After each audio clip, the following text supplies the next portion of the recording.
Selamat malam, ketemu lagi di GKM Bakudapa.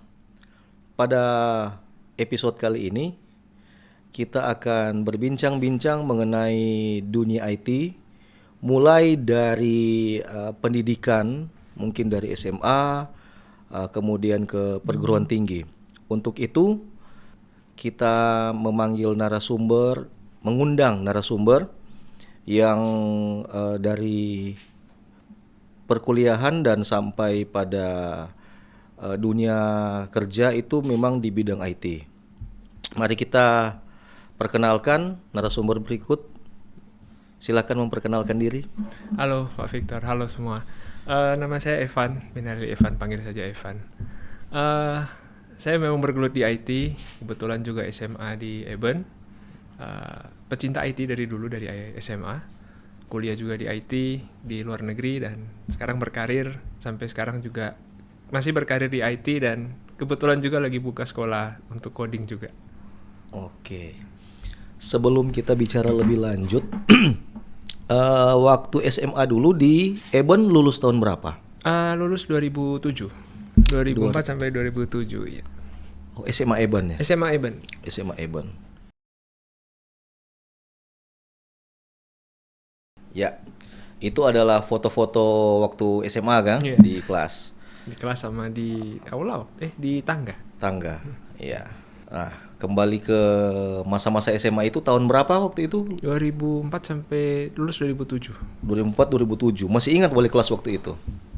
Kelas Kelas 1, ada Pak Lumiu, ada Bu Mince. Saya lupa satu lagi siapa. Kepsek waktu itu siapa? Pak Yanis. Yanis. Ya.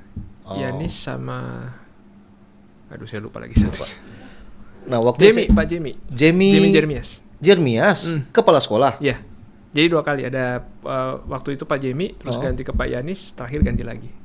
Pak Jemi ini pernah Kepsek SMA, kan Iya. dia kembali ke SMP dulu toh? Iya. Balik lagi ke waktu itu. Cuman nggak lama deh. Dia di 2006 masuk PNS, satu angkatan dengan saya. 2006 masuk PNS. Waktu PNS itu dia posisinya masih guru di SMP. Guru apa Kepsek lupa kita. Guru tuh SMP. 2006 itu. Pak Jemi Jeremias. Berarti dia langsung kembali ke SMA. Iya, seingat saya ya. SMA berarti dia ke SMP ulang, balik lagi ke SMA ya. Oke. Nah, waktu di SMA itu pernah ikut Olimpiade. Olimpiade OSN, Olimpiade Sains Nasional. Di bidang apa waktu itu? Informatika. Iya. Nah, yang dilombakan itu seperti apa? Waktu itu lomba nggak tahu lombanya materinya apa. Cuman waktu sampai di tingkat kota itu coding Pascal. Coding. Iya. Tapi sebelumnya sudah diberitahukan bahwa ini coding Pascal. Kan banyak coding. Nggak ada. Jadi kita harus belajar banyak bahasa program dong harusnya. Sebenarnya untuk nggak mempersiapkan. bahasa program, tapi kayak lebih ke general. Maksudnya general bagaimana? Jadi gini, waktu kota itu kan sebenarnya saya di quote on quote dipaksa lah ya, dipaksa sama wali kelas suruh ikut. Oke. Ternyata soalnya coding, saya jawab semua, pulang, udah nggak ngarep apa-apa. Coding apa waktu di kota ini? Pascal. Memang sudah kuasai Pascal waktu itu? Ya belajar juga. Oh. Jadi waktu itu belajar dasarnya kan di informatik. Kursus di Kursus informatik. Informatics kok Johnny Tamus. Iya benar. Iya. Cuma waktu itu saya lupa ambil apa deh. Saya ingat saya belajar web, terus Adobe Flash, kayak gitu. Ada belajar coding juga, tapi memang tertarik di coding. Jadi setelah pulang ada komputer, ya udah kita oprek-oprek coding sendiri. Waktu oprek-oprek coding itu bahasa apa yang digunakan? Pascal waktu itu. Pascal, memang sudah Pascal memang. Iya. Layarnya biru, terus ada begin, ada end. Saya ingat banget itu. Setelah itu nggak ngarep apa-apa, wali kelas besoknya bilang juara 1 di kota. Juara 1 tingkat kota. Iya. Tembus ke provinsi. Waktu itu di SMA Eben tidak ada materi mata pelajaran ataupun ekskul. Saya ingat saya nggak ada.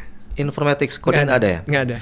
Waktu saya SMP Eben tahun 93 itu ada materi mata pelajaran komputer. Word apa itu ya? WordStar, Lotus 123, Benar. Basic sama The Base. Iya. kita bikin program itu basic. Basic bikin program taktik tol. Iya. Waktu itu SMP kelas 1. Taktik tol. Cuma kan saya nanti masuk di Eben, lingkup Eben di SMA. SMP-nya saya masih di luar. SMA mungkin belum ada lab komputer waktu itu. Ada sih. Ada. Ada. Tapi pelajaran komputernya Word Excel mungkin. Udah lupa saya. Word Excel ya. Belum ada Kira-kira itu Word coding. Excel, ya. Oke. Nah, lanjut tadi pas juara 1 tingkat kota kemudian Provinsi.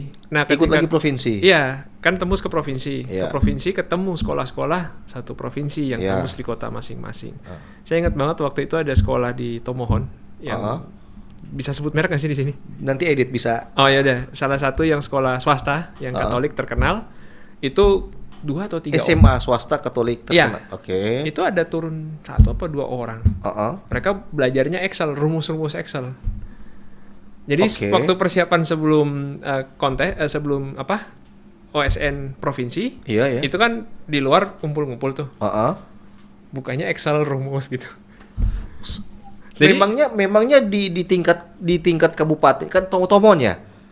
Kota Tomohon. Tomohon ya. Nah, di tingkat kota Tomohon mereka ujiannya Nah, itu saya pertanyaan nggak tahu. sama harusnya kan? Seharusnya, cuma saya nggak tahu. Oh. Jadi harusnya mereka sudah tahu dong, ini pasti Pascal dong. Akan ke Pascal, akan ke coding lah. Intinya kita going into the battle blind, nggak tahu soalnya apa. Oh. Gitu. Jadi ya udah gugup sih. Waduh, belajar Excel saya nggak tahu Excel rumus-rumus Iya. kagak hafal. Ini seperti begini. Seperti kita mau ujian dokter spesialis, Iya. tapi nak dibilang spesialis apa. Jadi mesti belajar semua. Iya. Mungkin konteks paling sederhana UAN deh ya. Sekarang apa ya? Ujian akhir lah, ujian akhir sekolah. Besok ujian akhir sekolah, tapi nggak tahu mata pelajarannya apa. Kira-kira kayak gitu sih. Jadi konteksnya ya besok ujian akhir menentukan masa depan Anda, tapi mata pelajarannya apa nggak tahu. Kira-kira kayak gitu. Jadi setelah provinsi dapat soal coding lagi. Coding lagi. Semuanya coding. Oh. Jawab. Setelah itu saya ingat masih agak awal deh, saya masih partisipan keberapa saya keluar selesai. Oke. Balik sama ada beberapa anak kayaknya yang teman saya yang ikut juga. Balik udah nggak ngarep apa-apa. Oh, teman tadi ikut tapi di mata pelajaran yang berbeda. Iya. Oke. Kimia atau fisika saya lupa. Balik udah nggak ngarep apa-apa lagi. Oke. Tugas sebagai murid dari wali kelas udah selesai. Sudah selesai. Iya. Besokannya dikabarin lagi sama wali kelas, tembus ke nasional. Oke. Nah, tembus ke nasional, nah itu udah jelas apa yang harus disiapin. Jadi dikasih kisi-kisi lah, iya, materi ini kira-kira. Iya. Mungkin sebenarnya dari mereka sudah memberikan, tapi nggak tahu sampai ke kita atau nggak dengan benar, itu saya nggak tahu. Oh. Karena waktu ke nasional persiapan mereka udah kasih tahu materinya ini. Jadi yang harus kalian siapin ini apa aja gitu. Jadi ya kita memang preparasinya udah siap sesuai dengan itu. Itu waktu di nasional Pascal juga. Pascal juga, ya. 3 soal. Oke. 3 soal. Nah, terus gimana? Ceritakan dulu yang sebenarnya di nasional. Di mana diadakan di mana waktu nasional itu? Di Semarang. Saya ingat September 2006. Oke. Jadi nah ini sebenarnya juga ya bisa dibilang wake up call lah ya, karena kualitas ternyata waktu itu 2006 kualitas kita dengan sekolah-sekolah di Jawa jauh sekali. Oh, levelnya sudah berbeda ya? Iya. Jadi pemahaman kita adalah ini sama-sama battle-nya sama nih. Level ground-nya sama. Level playing field-nya sama. Ternyata enggak. Kita yang udah ketinggalan jauh sekali. Yang di Jawa tuh udah jauh sekali di atas pemahaman mereka. Oh, begitu. Jadi kalau bisa dilihat ada sih hasilnya ada kok arsipnya mereka. Provinsi-provinsi yang dapat emas medali perunggu itu Jakarta, Jawa. Jawa Barat, Jawa Tengah, Jawa Timur. Oke. Jogja, saya lupa Jogja ada apa enggak. Yang lain enggak dapat. Ada mungkin beberapa, saya lupa ada beberapa provinsi ini. Tapi majoritinya adalah Pulau Jawa. Iya. Jadi memang benar-benar disparity knowledge tentang coding tahun 2006 itu bedanya jauhnya luar biasa. Jadi 3 soal itu mereka berhasil selesaikan, dapat emas, dapat perak, dapat perunggu. Saya waktu itu nggak selesai, 2 doang. 1 udah apa ya, berasap kepala, udah burn out. Dan nggak mampu, udah saya leave it aja. Waktu udah habis terus, waktu belum habis, udah mepet, terus saya udah capek juga udahlah. Memangnya waktu SMA Eben itu kan ada pelajaran coding, kemudian ekskul juga enggak. Tapi tadi sempat disinggung bahwa ada kursus di informatics ya? Iya. Mungkin karena ada bantuan kursus itu jadi belajar otodidaknya jadi lebih Sebenarnya dipercepat. kursusnya itu kan terakhir-terakhir saya juga baru tahu ternyata itu namanya adalah computational thinking. Nah itu mungkin agak nanti kita bahas lagi. Computational thinking itu memecahkan masalah, break it down to the smaller piece, baru kita selesaiin satu-satu. Layer by layer. Layer by layer. Nah itu sebenarnya computational thinking. Mau jadi programmer, mau jadi apapun penting sebenarnya. Jadi ini masalah satu besar. Oke, ada masalah besar, pecahin dulu kecil-kecil, selesaikan dulu satu-satu. Oh gitu. Jadi the essence of program itu adalah programming adalah kayak gitu. Intinya kan programming ini komputer kan. Komputer ini only know cuma tahu 1 dan 0, ya dan tidak. Kita harus memberikan instruksi ke komputer agar apa yang diinput orang itu keluar sesuai dengan yang diharapkan. Nah, berarti kan ada masalah, ada demand masalah. Kita harus supply dengan ini. Supply dengan coding. Nah, coding ini yang memberitahu komputer, nih kalau ada masalah ini, kamu jawabnya begini. Kira-kira essence coding tuh itu. Jadi kalau yang nonton di film, ngetik-ngetik banyak gitu, iya memang kalau zaman kita dulu, OSN benar ngetiknya panjang banget. Tapi dengan perkembangan zaman sekarang, block coding itu udah menguasai sekali. Jadi block coding itu sintaksnya udah ada, tinggal ditarik-tarik, drag drop aja. Oh, drag and drop. Iya. Tunggu, sebelumnya saya mau memverifikasi block coding itu apakah itu sama seperti Fox Pro? Beda. Kalau dulu Visual Fox Pro, Visual Fox. Beda. Visual Basic beda. Kalau Visual Basic itu kita drag drop elemennya yang kita coding. Betul. Kalau ini memang codingnya udah disiapin preset. Jadi preset misalkan kita mau ngetik if, else, looping, itu udah disiapin presetnya, tinggal ditarik aja. Tapi nanti mau dirubah manual, typing manual bisa juga. Ya. Jadi kayak sebenarnya ini tools bridging yang sangat bagus karena kalau nggak semua orang bisa memahami satu pseudocode, kedua Pascal. Cuman biru dan putih tulisannya, begin, end gitu. Nggak semua orang betah. Tapi kalau dengan ada visual, kita bisa drag drop gitu kan enak. Iya, lebih menarik ya. Iya, lebih engaging ke anybody, nggak cuma anak-anak, anybody. Jadi waktu dulu itu otodidak. Waktu SMA otodidak. Iya. Belajar juga ada basic juga dari kursus. Sama buku. Sama buku. Iya. Dulu kita nggak ada YouTube. Betul. Iya. Boro-boro YouTube. Tutorial nggak tahu kita nyari di mana. Iya. Bener-bener kita rely on Gramedia, buku. Iya. Saya juga dulu waktu ingat masih SMA suka main game. Terus ada game-game yang lag, cari tahu apa masalahnya. Tambah memori, ganti VGA, upgrade. Prosesornya udah nggak mampu. Gimana cara gantinya? Sampai akhirnya tahu servis sendiri toh. Perbaiki komputer sendiri. Kemudian karena waktu itu belum ada sumber-sumber yang bisa memberikan tutor, buku juga terbatas di Gramedia. Iya, benar. Akhirnya kita trial and error. Iya. Jadi banyak barang-barang rusak. Iya. Waktu itu masih ingat mainboard salah satu merek yang terkenal itu sekitar harga 1 juta. Waktu zaman itu 1 juta itu mahal banget. Mahal sekali. Mahal banget dulu. Sama anak SMA ini. Iya. Belum ada gaji, belum ada apa. Rusak. Dengan masalah sepele. Iya. Dari situ baru tertanam, ternyata mesti begini. Jadi trial and error. Iya. Kemudian lanjut belajar multimedia, belajar foto, belajar video, editing. Semuanya buku. Iya. Tapi trial dulu terus tambah knowledge-nya juga. Tambah knowledge kan, efek ini bagaimana sih? Efek ini mau bikin bagaimana? Tambah cari buku. Tapi buku juga kan terbatas. Benar. Gramedia waktu itu buku hitam putih terus. Iya. Masih ingat dulu, kalau sekarang kan kita belajar jaringan, mikrotik lah. Iya. Anggaplah mikrotik. Itu kan penjelasannya sudah video. Benar. Dulu masih buku pertama kali. Iya. Ini apa maksudnya ini? Tulis IP slash IP Iya. slash routing apa yes no. Aduh, apa maksudnya ini? Buku sudah ada, tetap nggak bisa kita terjemahkan Iya, ke dalam iya. apa yang akan kita bikin toh. Jadi Buku berkembang dikit dapat video VCD dulu. dulu VCD Bambu Media. Iya. Itu di Gramedia. Berkembang dikit buku dapat VCD dulu. Iya. Belajarnya tutorialnya di situ. Jadi nggak ada Bambu YouTube. Media. Iya. Jadi benar-benar bisa dibilang ya apa ya? Benar resourcesnya sangat terbatas dibandingkan teman-teman kita yang di luar pulau jauh banget. Tapi memang kalau ada tutor skill kita bisa dipercepat. Sebenarnya bisa diarahin.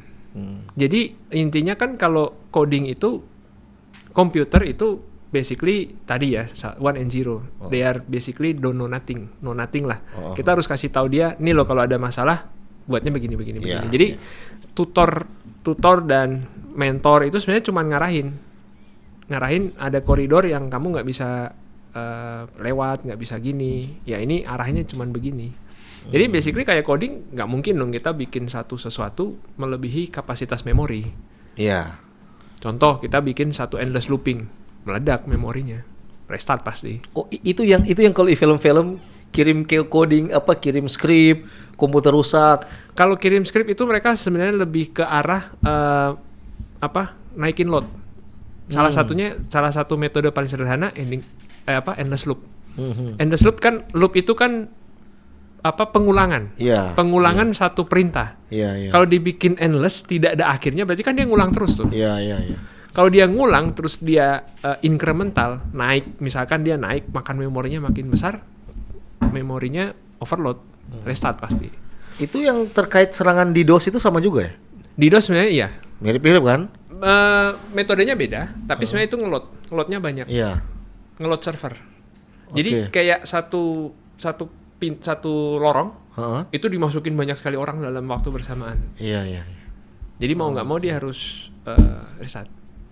Oke. Bahasa sederhananya gitu. Nah, jadi setelah dari SMA lulus, SMA Eben ya, lulus, kemudian waktu lulus kuliahnya ambil di mana? Kebetulan di luar negeri di Malaysia. Malaysia. Ya. Aduh, mahal itu ya pasti. Jadi Malaysia sebenarnya waktu itu dapat beasiswa juga. Cuman ya sama keluarga akhirnya mutusin oke lah kita coba ke luar negeri lah. Jadi setelah ke luar negeri ngambilnya computing juga, tapi waktu itu saya ngambil majornya ke arah multimedia. Jadi waktu itu majornya banyak sekali. Iya. Kenapa saya ngambil multimedia? Sebenarnya coding, karena saya tahu coding nggak akan pernah ada habisnya. Dulu zaman saya kan Pascal, saya itu C. Saya belajar Java. Jadi setelah saya Java sampai di sana ada mata pelajaran baru C#, C terus ada hashtagnya begitu C#. It's never ending lah. Jadi kalau saya pikir ya basicnya kan sama nih. Basic coding adalah sama, hanya bahasanya yang berbeda-beda. Waktu itu saya kepengen belajar hal yang baru lah, multimedia. Jadi beloknya ke multimedia, ternyata di situ juga hal menariknya banyak sekali. Jadi tentang desain, tentang multimedia itu sendiri. Jadi multimedia sebenarnya bukan juga cuman kayak multimedia yang kita ngerti dalam bahasa awam ya. Jadi dulu saya ingat proyek akhir saya itu di meja restoran itu ada komputer layar. Jadi kalau di bank itu kan dulu ada kaca gini terus ada layarnya di bawah kan. Iya, dulu. Dulu ya. Saya nggak tahu sekarang mungkin udah. Sekarang kan biasanya sudah pakai LCD. Iya, dulu kan kaca gini terus layar gede gitu. Karena layarnya yang pakai tabung dulu. Iya. Tabung-tabung itu. Nah, waktu itu final year project saya itu touchscreen. Jadi menu itu mereka pilih sendiri. Pilih sendiri apa, udah keluar datanya, send to kitchen. Kitchennya proses makanan diantar sama food runner atau pramusaji lah. Waktu itu alien banget. Kan aneh banget kan waktu itu kan. Kan ada waiter, ada pramusaji, ngapain harus pakai begini? Setelah Covid, semuanya sekarang scan QR. Iya. Menu udah di HP bukan di layar lagi. Tapi konsepnya sebenarnya sama. Jadi mengembalikan opsional dan input itu ke end user. Kan sebenarnya input kita kasih ke waiter. Iya. Waiternya yang nanti ngasih tahu ke kitchen. Apakah langsung ke kitchen atau dia ke sistem dulu? Either way tetap kita harus lewat ke waiter. Iya. Nah, saya cuma mau hilangkan satu step ini. Iya, iya, iya. Dari sini saya bisa langsung ke sana nih. Oke. Itu multimedia. Esensi multimedia in computingnya sebenarnya seperti itu. Jadi whatever yang sebenarnya multimedia itu bisa bikin itu luas banget.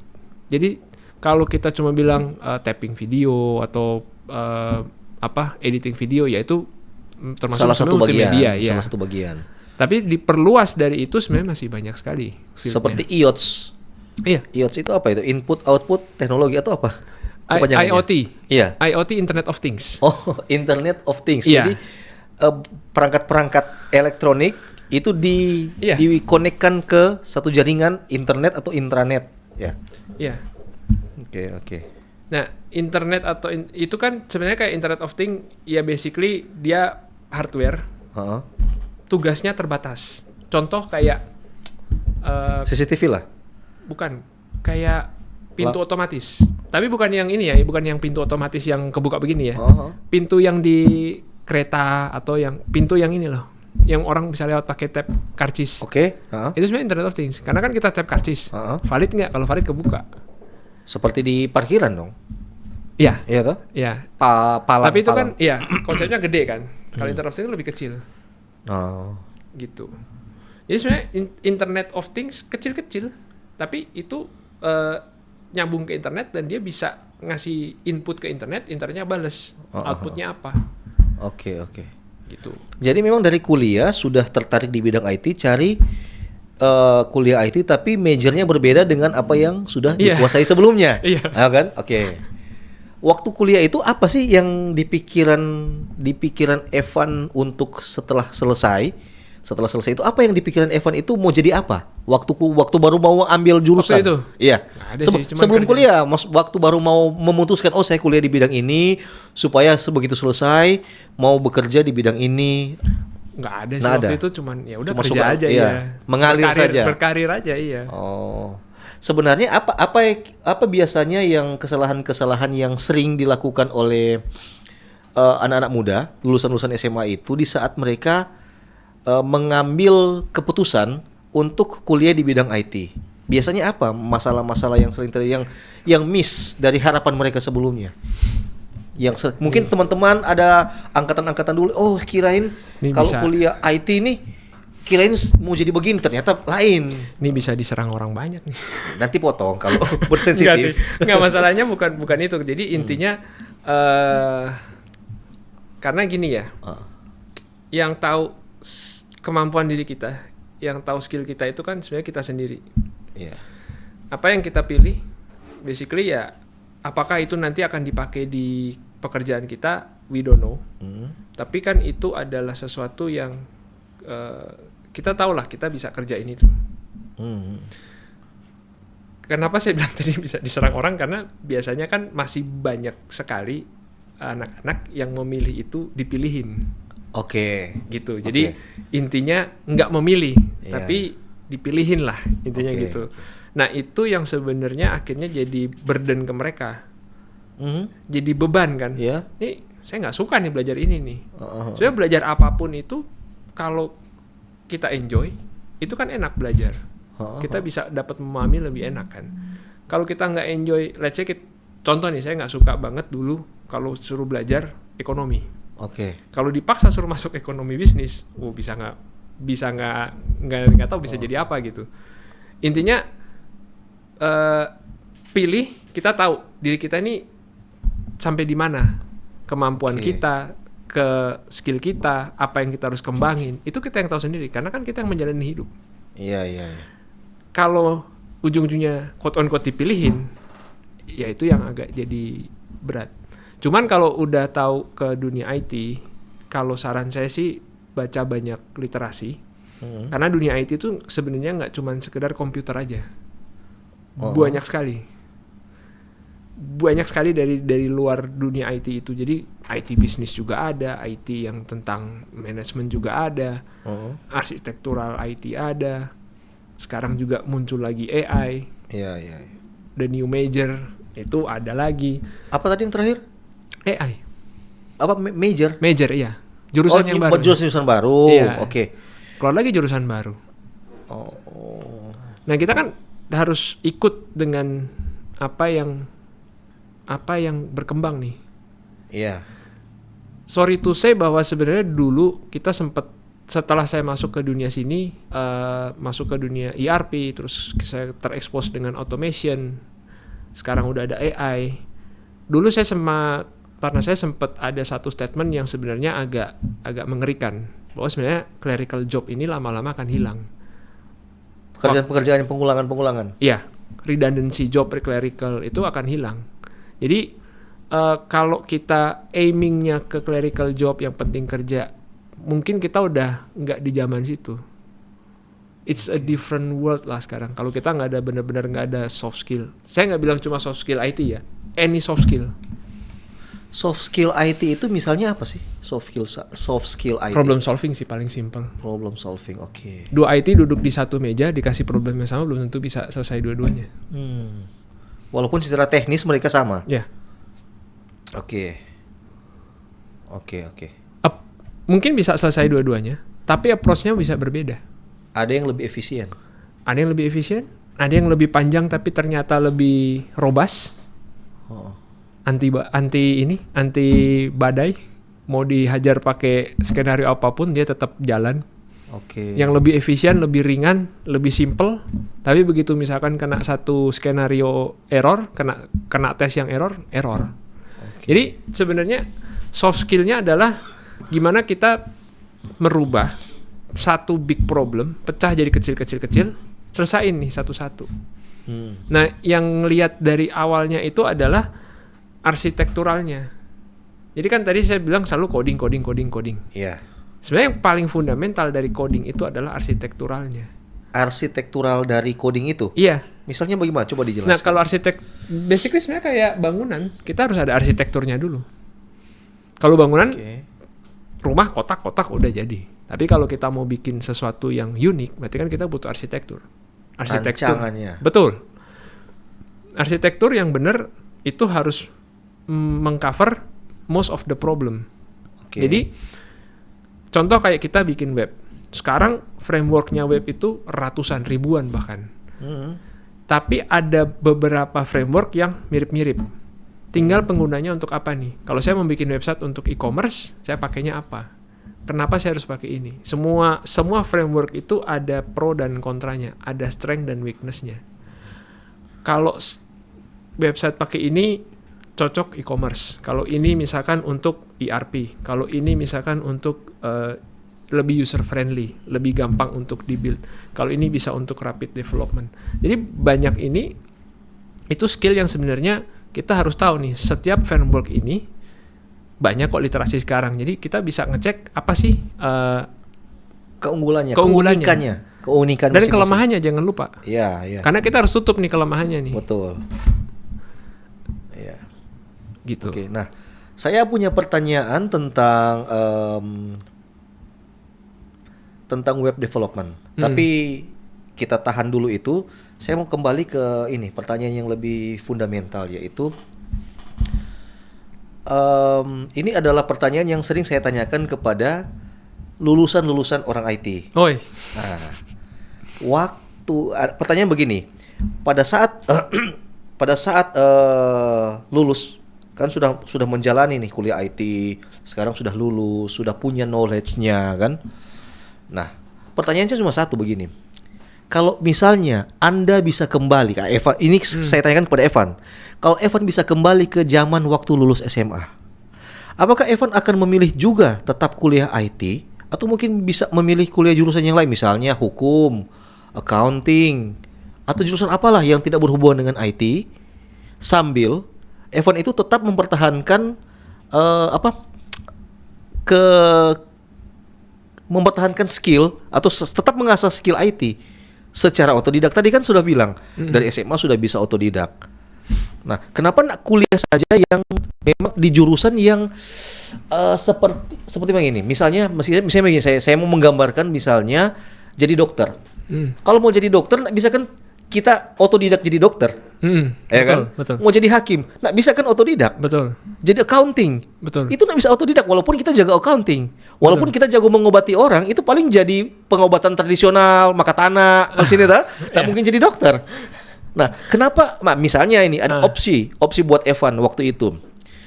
Kuliah di bidang-bidang seperti itu yang memang membutuhkan pendidikan formal sambil tetap mengasah skill IT secara otodidak.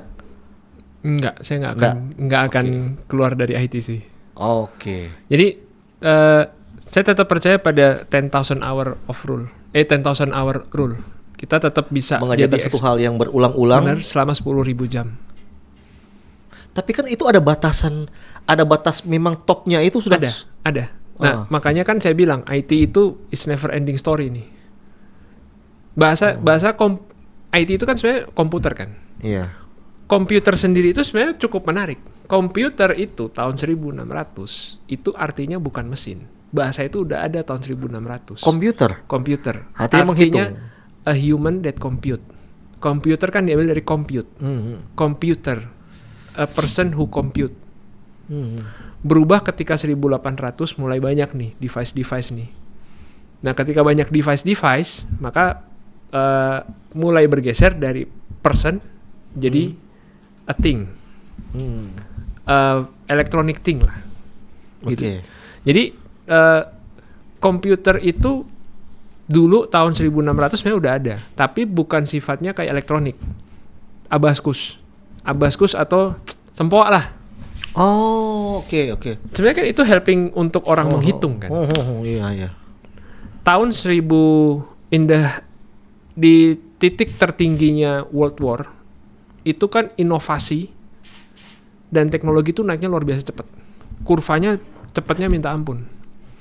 Dari World War I sampai World War II itu kan naiknya tinggi banget. Nah, di situ juga keluar produk komputer yang sebenarnya orang ingat itu kalau di film Imitation Game, Turing. Dia bikin mesin gede. Alan Turing. Iya, Alan Turing. Dia memecahkan kode dari Enigma, Jerman. Dari Jerman. Ya, nah, cuman kan orang selalu bilang, ini Turing kayak jadi the founder of the computer kan. Karena dia yang menciptakan Bombe yang mesinnya gede itu yang memecahkan Enigma. Cuman nggak ada yang pernah ngomong sebenarnya adalah yang dipecahkan Enigma. Kenapa dia harus bikin mesin segede itu mecahin mesin cipher yang sekecil mesin tik? Oh, jadi yang mesin cipher ini yang buat dari Jerman, ya kan? Iya. Dipecahkan oleh mesin Enigma, begitu? Bukan. Jadi Enigma ini kan mesin cipher. Kalau saya ngirim pesan itu kan nanti di scramble. Oke. Nah, Enigmanya sendiri itu kan sebenarnya udah marvel of teknologi waktu itu. Dipecahin sama si Alan Turing. Pakai mesin dia yang namanya Bomba atau Bombe. Iya. Itu at the height of World War II ya, mau nggak mau kita bilang itu salah satu peak dari teknologi. Kita nge-peak lagi itu ketika tahun 1969 NASA. Jadi itu at the height juga of Cold War. Jadi kita bisa lihat sebenarnya patternnya adalah ketika height of war itu teknologi itu peak. Setelah itu dia akan melandai, dia nge-peak lagi.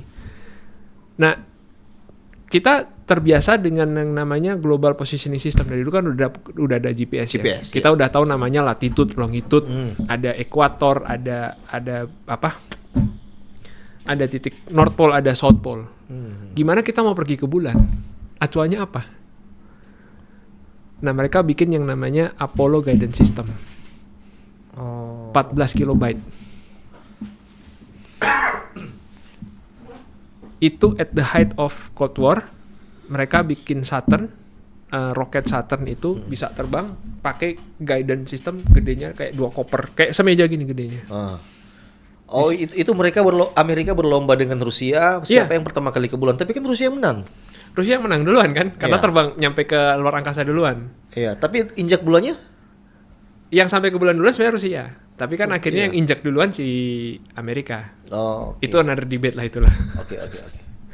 Jadi memang luas sekali itu perkembangan komputer. Berarti pertanyaan saya tadi terjawab begini.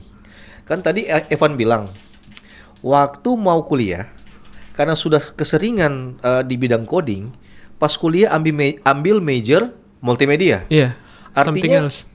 Artinya memang waktu kuliah itu ambil sesuatu yang berbeda dengan passion sebelumnya. Sebenarnya bukan berbeda dengan passion. Passionnya masih di situ. Masih sama IT. Tapi pengen masuk ke ranah yang lain. Iya, iya, iya. Tetap di IT juga, tapi kayak saya pengen belajar juga yang ranah sini gitu loh. Oke. Karena menarik juga. Oke. Kalau saya memiliki sebuah pandangan, coba Evan nanti berikan masukan. Saya memiliki sebuah pandangan bahwa IT itu adalah tools, ya kan? Hanyalah tools. Contoh, kita kasih contoh kasus, misalnya si Bill Gates. Itu kan dia ambil IT, tapi kan skillnya itu skill bisnis. Iya. Ya kan? Iya. Bill Gates apakah orang terpandai di sekolahnya pada saat itu? Enggak kan? Enggak. Tapi karena dia jago bisnis, dia kombinasikan IT dengan bisnis, akhirnya dia jadi. Yang menarik dari Bill Gates itu sebenarnya kan Bill Gates adalah bisa cek lah ya, bisa cek fact lagi ya, bener apa enggak ya. Dia adalah turunan ketiga kalau nggak salah, kedua atau ketiga. Namanya sebenarnya William Gates III. Jadi dia dinamain Bill itu karena Bill itu bilioner. Oh, memang sudah kaya sebelumnya. Iya. Orang tuanya. Iya, jadi sebenarnya dia masuk waktu itu ke IBM kalau nggak salah, IBM atau apa. Iya, IBM. Itu with the help of his mom. Karena mamanya udah bored. Oh, iya. Nah, dia melihat bahwa komputer, dia memang jenius di komputer, iya. Karena dia waktu awal-awal tuh bikin game, terus dia bikin efisiensi apa, itu bisa dibaca di biografinya dia. Itu sih sebenarnya waktu itu luar biasa bagus banget sih. Nah, dari situ kita bisa tahu sebenarnya Bill Gates ini punya pemikiran yang sangat bagus. Dibantu dengan mamanya yang board di IBM kalau nggak salah, saya lupa. Jadilah Bill Gates. Oke. Jadi dia memang pada intinya brilian juga. Another guy yang sekarang lagi top juga, Elon Musk. Yeah. Elon Musk itu zamannya film Iron Man. Ingat Iron Man itu kan ada satu scene dia bikin hologram waktu mau bikin tangannya dia. Iya. Terus hologramnya dia masukin gini, dia puter. Itu kan waktu itu hanya sci-fi kan, kayak imajinasinya Iron Man aja. Tahun itu si Elon Musk bikin program di komputernya, dan waktu itu bukan hologram, jadi kayak di layarnya komputer dia, tangannya dia begini, dia bergerakin, ikut bergerak. Itu Elon Musk. PayPal itu kan yang nemuin juga. Jadi sebenarnya mereka cukup ini. Tapi Elon Musk kan orang tuanya juga. Iya. Mendukung lah. Iya. Jadi intinya dua-dua ini blue blood lah. Tapi dua-dua ini blue blood, tapi punya ininya dengan luar biasa juga. Iya, oke. Nah itu kalau baca biografinya Elon Musk, bagus banget tuh. Oke. Memahami cara dia berpikir itu sebenarnya bagus banget. Gitu. Jadi kalau kita bisa lihat kan sebenarnya cara berpikir seorang programmer itu sebenarnya banyak banget juga. Ya paling gampang kayak lawyer lah. Lawyer menghadapi satu kasus itu kan punya banyak cara kan. Ada yang caranya begini, ada yang begitu. Saya nggak tahu namanya apa. Untuk programmer, orang IT pada umumnya, programmer apalagi itu juga sebenarnya punya cara berpikir juga. Kalau saya sama teman-teman saya selalu bilang itu ada yang NASA way, ada yang SpaceX way. NASA sama SpaceX, Elon Musk. Iya. Oke. Nah, NASA itu kan tahun 1950-an itu waktu dikasih tugas JFK untuk pergi ke bulan. Mereka approach-nya itu adalah desain dulu, gambar, hitung matematika, fisika segala macam, bikin prototipe, terbangin. Jadi prototipe-nya dia yang diterbangin itu untuk membuktikan bahwa semua teorinya dia benar. Oke. Kalau ada glitch, berarti ada teori saya yang salah. Teorinya benerin dulu, bikin lagi prototipe, terbangin lagi. Jadi prototipenya itu untuk membuktikan teori saya benar. SpaceX lain. SpaceX karena keterbatasan ilmuwan waktu itu. Jadi waktu itu kan dia sempat mau beli itu second hand roket dari Rusia. Itu ditolak. Saya nggak tahu. Ya ada di biografinya itu ditolak. Setelah itu mereka Elon Musk hire itu beberapa ilmuwan, disuruh bikin roket sendiri. Diterbangin 3 kali, gagal 3 kali. Tapi dari 3 kali gagal itu, gagalnya beda-beda. Oke. Jadi sebenarnya dia itu nerbangin roket, itu buat tahu cacatnya di mana. Cacatnya dia cari, dia benerin. Berarti yang SpaceX ini, dia adalah model orang yang baru mencari teori. Dia lebih ke arah build fast, break fast, fix fast. Teorinya dia ada. Basic teorinya ada. Tapi kalau dia ngitung build aja, terbangin, meledak ya udah. Nah, yang menarik sekarang kan kalau mungkin bilang itu nggak bener. Sekarang coba lihat deh Starship test flight dari 8, 9, 10 kalau nggak salah. Itu test flight-nya, itu kan waktu dia re-entry itu ada ini kan, ada kayak styrofoam yang anti panas tuh, yang kalau dulu pesawat luar angkasa balik tuh kan menyala merah tuh. Oh, iya. Itu sama dia di beberapa titik krusial sengaja dihilangin. Supaya Supaya dia tahu structural integrity-nya berhasil atau enggak. Oh. Jadi itu salah satu approach-nya, ya saya nggak heran sih kalau dia berpikir seperti itu, karena saya udah baca. Itu salah satu cara kita build fast, break fast, cari tahu nih kalau sampai terjadi begini, apa yang terjadi, benerinnya gimana. Oke. Jadi itu dua cara orang programming. Jadi ada orang programming itu teori dulu, benerin dulu semua, baru dites. Ada juga yang build, pokoknya jalan dulu, jadi baru kita tes. Dapat errornya apa aja, ini yang kita benerin. Gitu. Jadi itu dua cara yang cukup menarik sih sebenarnya sih. Oke. Nah, waktu kuliah dulu itu kan ambil jurusan multimedia. Nah, tapi kan basicnya sudah ada coding. Di multimedia itu banyak hal baru pasti yang dipelajari. Banyak banget. Nah, begitu selesai kuliah, sangat membantu nggak kombinasi antara multimedia sama coding ini? Sangat sebenarnya. Berarti sebenarnya Evan itu mempelajari dua major yang berbeda. Satu secara front facing. Formal, satu secara anggaplah otodidak. Jadi sebenarnya kalau saya bisa bilang multimedia itu lebih ke arah front facing ke end user. Lebih ke arah ini face-nya yang nanti end user lihat. Oke. Kalau coding itu kan lebih ke arah cara berpikirnya. Oh. Ya. Oke, jadi kita bisa bikin satu website, tombolnya banyak banget. Iya. Semuanya fungsional jalan. Tapi kalau orang lihat, apaan sih ini banyak banget, bikin pusing, warnanya nggak menarik. Itu orang mau klik aja kan males. Oke. Tapi kalau yang tadi dibilang cara berpikir orang coding itu programming itu kan berarti bisa diterapkan di semua lini dong. Bisa. Kan? Nah itu kan tergantung juga sebenarnya dari circumstance-nya juga. Kadang-kadang kita lagi ada di project yang harus kalau cepat rapid development. Ada yang misalkan ya ini memang benar-benar kita harus pikir from the bottom up, dari arsitekturnya kita harus pikirin benar-benar dari fondasinya. Ya itu kita nggak bisa pakai build fast break fast. Kita harus pikir dulu nih teorinya seperti apa. Kita harus gambarin dulu. Ya sampai sekarang saya masih gambarin di kertas gitu. Ini kalau begini ini gimana, kalau gimana. Oke. Nah setelah selesai kuliah, setelah selesai kuliah sekarang gimana? Bergerak di bidang apa? Masih di bidang IT juga? Masih. Cuman kalau di IT-nya sekarang saya lebih ke arah konsultansinya.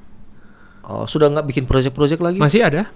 Development-nya masih. Cuman heavy-nya sekarang di konsultan.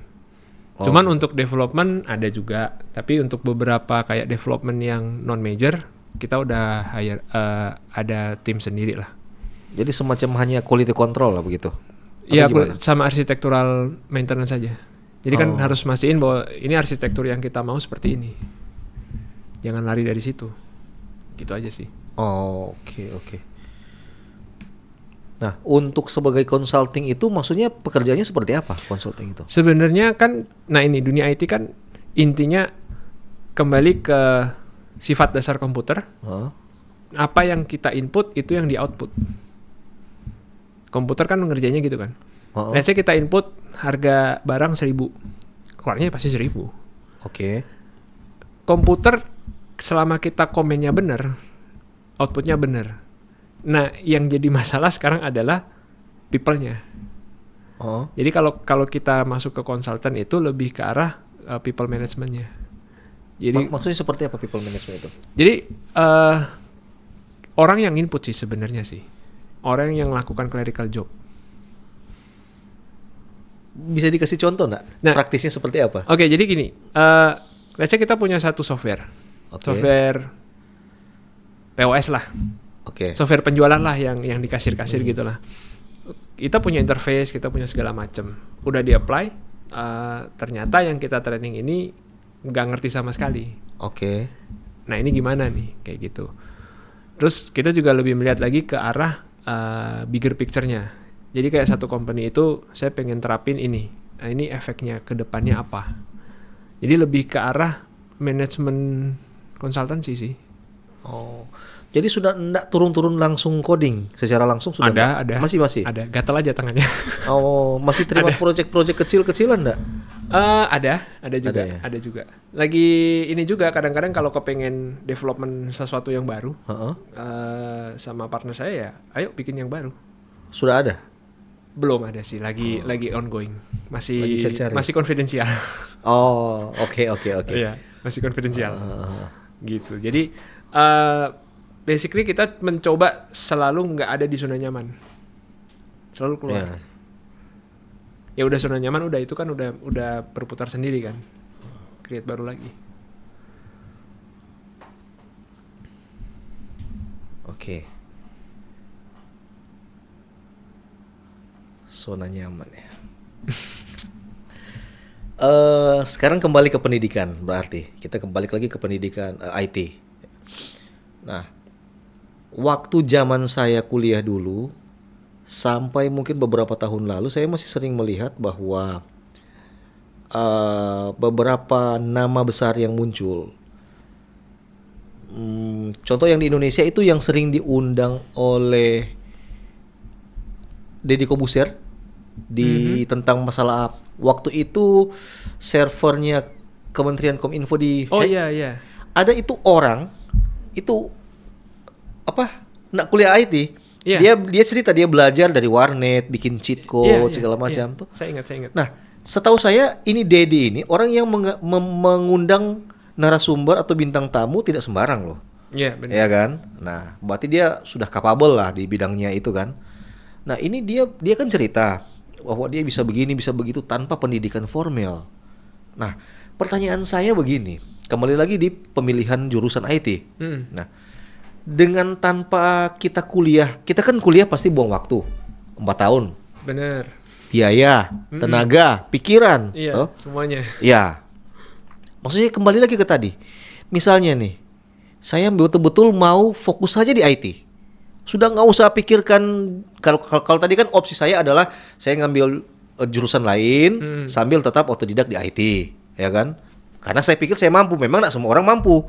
Ada orang-orang yang bisa toh, bisa dua itulah dia masuk. Walaupun satu yang dia nak terlalu suka, satu yang passionnya di IT, ya sudah IT saja. Iya. Tapi yang dia nak terlalu suka mungkin di bidang-bidang yang tadi saya bilang itu yang kayak harus ada pendidikan formal untuk jadi hakim, pengacara, dokter segala macam kan itu harus ada pendidikan formal. Nah, oke, kita kesampingkan dulu opsi yang itu. Nah, sekarang anggaplah saya ini adalah orang yang betul-betul passion di IT yang nggak mau lagi dicekokin oleh materi-materi yang lain. Nah, seperti tadi kan Evan bilang, tetap akan pilih IT terus, walaupun kesempatan berikutnya datang kembali kan. Nah, pertanyaan saya adalah begini, dengan orang yang nggak kuliah aja, yang otodidak aja, dia bisa memiliki pencapaian yang lebih tinggi dibandingkan orang-orang di dalam lingkungannya dia yang mungkin kuliah. Yang buang waktu, buang tenaga, buang biaya segala macam. Artinya kalau memang kita sudah firm di bidang itu, kita akan itu jalan ninja saya untuk IT ya, untuk khusus IT. Saya nak bilang lain-lain loh. Khusus IT dan mungkin juga ada beberapa misalnya musik ya kan. Musik juga kan bisa juga otodidak. Nah, kenapa saya harus menghabiskan begitu banyak resource, membuang waktu yang begitu banyak di kuliah di IT? Karena IT itu kan saya juga mengutip apa yang Evan bilang tadi bahwa bahasa program itu berkembang terus. Tapi intinya adalah ada benang merahnya. Cuma bahasanya saya berbeda-beda kan. Nah, kalau begitu kenapa saya belajar saja satu dulu bahasa program, tajamin di situ, dalam sangat menguasai itu sampai di bidang itu tidak ada orang lain lagi yang lebih daripada saya. Minimal saya di top 3 lah di bidang itu. Tanpa harus kuliah. Kan kuliah kita belajar berapa bahasa program di kuliah, ya kan? Agree. Yang lainnya kita belum tentu harus pakai toh. Artinya kan buang waktu. Bayar SPP, bayar apa? Uang apa itu istilahnya? Uang SKS-nya. Uang kuliah. Bisa dipakai beli buku, beli komputer, beli apa yang bisa membantu akselerasi knowledge kita supaya orang selesai kuliah IT 4 tahun kan. mungkin dengan saya nak kuliah IT dengan sumber daya yang saya miliki yang bisa untuk dibuang untuk kuliah itu tidak saya pakai untuk kuliah, tapi saya buang sumber daya yang saya miliki itu, saya bisa capai orang yang kuliah 4 tahun ini dalam waktu 1 tahun. Misalnya. Oke. Ya, karena saya fokus pada satu, saya sudah lagi nak belajar ini, bahasa Inggris, bahasa pendidikan, bahasa Indonesia, pendidikan Pancasila. Nah, itu. Coba silahkan ditanggapi. Oke. Ya. Kalau karena saya kebetulan kan kuliahnya bukan di sini ya, jadi di luar ya. Ya. Cuman saya nggak mau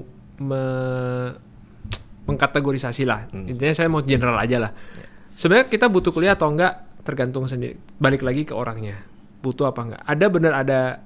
Ada orang-orang yang nggak perlu kuliah dan dia udah tahu sendiri. Ada orang-orang yang tidak mengenyam pendidikan formal, malah lebih jago dari kita banyak. Bukannya 1-2. Cuman kalau kita dari kuliah itu sebenarnya kembali lagi ke arsitektural sih. Kita dipelajarin di kuliah itu sebenarnya kita nggak ngerti apa sih ini. Belajar kayak begini ini apa sih? Contoh waktu saya kuliah ada pelajaran namanya project management. Apa sih ini? Saya nggak butuh kayak gini di IT. Setelah saya kerja dan sekarang punya usaha sendiri, ini butuh banget sih ini. Jadi sebenarnya kita dituntun untuk sequential learning. Belajar dari awal sampai akhir. Terstruktur. Oke. Cuman untuk materi, konten pembelajaran di dalamnya, saya nggak bisa komen. Karena itu kan setiap kampus berbeda-beda. Iya. Apakah itu memenuhi industri standar atau enggak, saya nggak bisa komen lagi. Nah, masalah untuk, let's say kita belajar hari ini bahasa pemrograman JavaScript. JavaScript masih dipakai sampai sekarang.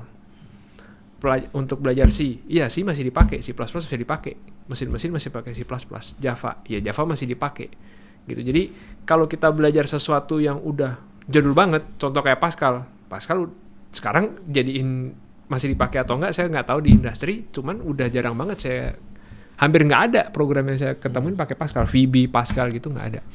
Jadi sebenarnya untuk sequentialnya iya, tapi untuk konten di dalamnya, misalkan belajar bikin website, tapi belajarnya masih pakai Notepad. Kita kan udah ketinggalan banget, sedangkan website sekarang itu udah demand-nya tinggi sekali. Bukan banyak ya, maksudnya tinggi. Demand-nya itu harus bisa jalan di laptop, di mobile, di iPad, responsif namanya. Belum, sekarang udah berkembang, HTML-nya udah seri 5, CSS-nya udah 3, CSS-nya udah bisa diprogram juga, udah bisa animasi segala macam. Kalau kita masih pakai Notepad, bisa nggak? Bisa. Tapi akan kehilangan esensi dari semuanya itu gitu loh. Nah, makanya saya bilang sequentialnya iya, kontennya saya nggak tahu. Jadi maksud Evan adalah dalam perkuliahan itu satu hal yang bisa kita ambil yang bisa didapat dari otodidak adalah sequential itu.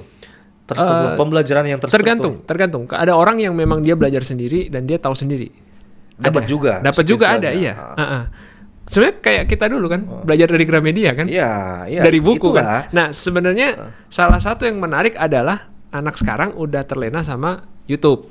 Apa-apa tutorial YouTube, ChatGPT bantuin dong gini. Iya, ChatGPT bisa bantuin. Cuman do you really understand the whole problem? ChatGPT iya menyelesaikan, tapi kalau kita misalkan kamu kasih satu prompt ke ChatGPT bantuin dong begini, dibikinin sama dia. Tapi begitu kita tambah problem lain, ngaco. Iya. Itu namanya vibe coding. Bener nggak vibe coding? Ya nggak apa-apa, orang bisa pakai. Kalau scope codingnya kecil, tapi kalau scope codingnya udah besar sekali, ya kita harus rajin membaca sih. Iya. Oke, jadi kembali ke pertanyaan saya yang tadi. Pilihan dua ini. Kita bisa otodidak. Kita bisa anggaplah tadi bilang ada salah satu yang sequential learning itu yang hanya mungkin diajarkan di perkuliahan yang bisa saja kalau kita otodidak bisa saja dapat. Bisa saja, iya. Ya kan? Iya. Nah, tapi kan tidak menutup kemungkinan dengan perkembangan teknologi sampai sekarang sequential learning itu juga ditaruh di YouTube materinya. Bisa dapat juga kan? Bisa juga, iya. Jadi sampai sekarang saya masih berpikir seperti itu. Kayak seperti tapi tentu saja kembali ke diri kita. Apakah kita mampu untuk self learning kan. Ini kan Iya, maksudnya iya, self learning iya. butuh effort yang lebih tinggi dibandingkan tutor kan, tadi ada yang Iya. tutor toh. Tapi kita bisa lihatlah dari berkaca dari beberapa hal yang mungkin kita bisa wah, problem seperti ini mungkin teman-teman saya di sekolah nggak bisa pecahkan tapi saya bisa pecahkan. Artinya saya menilai diri saya sendiri mungkin lebih Iya, lebih iya. bisa belajar. Mereka nggak bisa belajar sendiri dengan masalah ini, mereka nggak bisa belajar sendiri, nggak bisa solving, tapi saya bisa tanpa ada guidance. Artinya itu kan adalah satu dua indikator yang bisa kita pakai supaya dapat menentukan bahwa untuk jago IT saya butuh kuliah atau bisa self learning. Saya kuliah aja yang jurusan yang lain. Pilihan Kita kan bisa bernilai diri kita sendiri toh. Bahasa diplomasi saya paling pilihan sih, pilihan hidup ya. Cuman kalau bisa jujur sebenarnya gini, kalau kita tahu kita mau kemana, let's say kayak Bill Gates lah atau Elon Musk, bokap nyokap tajir melintir, Iya. bisa membiayain impian kita bisa bikin satu software baru, OS baru, whatever that is, go ahead. You don't need formal education. Tapi kalau kita belum sampai di situ, we need that gitu loh. Tetap butuh formil. Tetap butuh. Alasannya? Kita nggak punya resources kayak mereka. Intinya kan yang membedakan Bill Gates, Elon Musk dan kita adalah resources mereka yang unlimited. Jangan pakai contoh Bill Gates, Elon Musk. Pakai saja yang ahli podcast. itu tadi yang di podcastnya Dedi itu orang Itu resources juga. Kalau dia punya ini yang di luar rata-rata, itu resources yang kita nggak bisa Iya. kejar juga. ya maksud saya itu adalah Oke, anggap kita kesampingkan dulu diam. Saya punya teman, orang Manado, satu angkatan, kuliahnya accounting. Sekarang dia buat program di mana-mana dipanggil di luar kota. Kemarin sempat modeng dia, kita mau diskusi dengan dia toh. Karena dia tidak mengenyam formil IT, dia mengenyam Iya, formilnya accounting, Ah. satu jurusan. Tapi karena sibuk bikin program untuk yang apa namanya ini kepolisian di luar daerah, dia sudah pernah bikin bahasa program sendiri. Ya. Ya kan, dia sudah pernah bikin bahasa program, tapi tidak booming lah, dia cuma pakai sendiri mungkin. Nah itu maksudnya saya lihat orangnya ini orang yang bilang jenius sekali juga ndak. Artinya dong memang di atas rata-rata sih, tapi ndak juga jenius amat. Begitu. Iya. Itu saya bilang resources yang kita nggak punya. Dia punya resources ini yang kita nggak punya. Iya, berarti ada orang-orang yang bisa menilai diri sendiri bahwa saya bisa loh untuk kuliah di bidang lain tapi tetap engage di bidang IT, bisa Ini kan? makanya jawaban saya diplomatisnya pilihan hidup. Intinya sebenarnya ya kita harus menilai diri kita sendiri. Kita punya resources yang berlebih nggak? Ya. Either itu secara financial backing atau ini. Iya. Kalau kita yakin, misalkan gini deh, saya punya idea nih, saya pengen bikin website gini. Ah, bokap mah tajir melintir, bikin aja. Financial backing ada. Iya. Tapi kalau let's say kita bilang, gue nggak financial backing, tapi ini gue yakin bisa, nggak usah kuliah nggak apa-apa. Iya silakan. Iya. Kembali ke gitu. Tapi kalau dua-duanya kita, atau intinya kita sadar lah, saya nggak punya resources yang kayak begitu.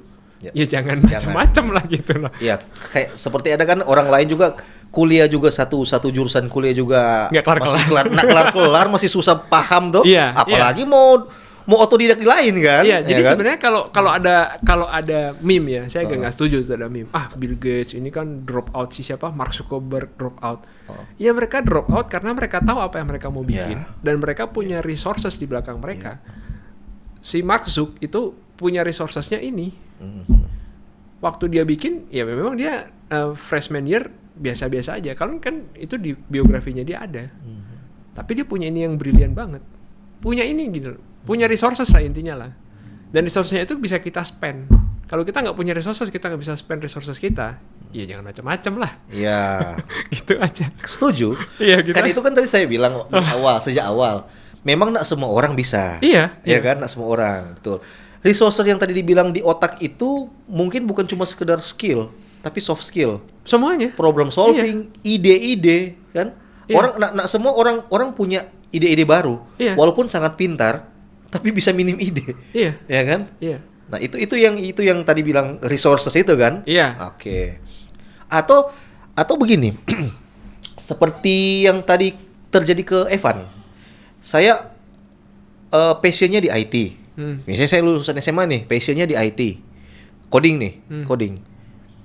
Saya mau suka saya melihat resources saya itu mampu untuk belajar dari 2 major.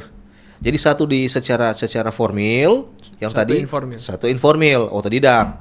Nah, karena saya maunya tetap di dunia IT, jadi mungkin yang formal itu saya tetap kuliah coding, yang informal ini saya belajar sendiri misalnya tentang networking, ya kan? Networking atau multimedia atau apalah begitu kan, bisa saja kan, tapi Iya. 2 major yang berbeda. Iya. Karena saya merasa saya mampu, Iya. walaupun tetap di bidang IT. Iya. Nah, cuman karena kita, ya ini yang saya bilang kenapa saya selalu memilih salah satu jurusan yang formal yang saya harus ambil. Kenapa?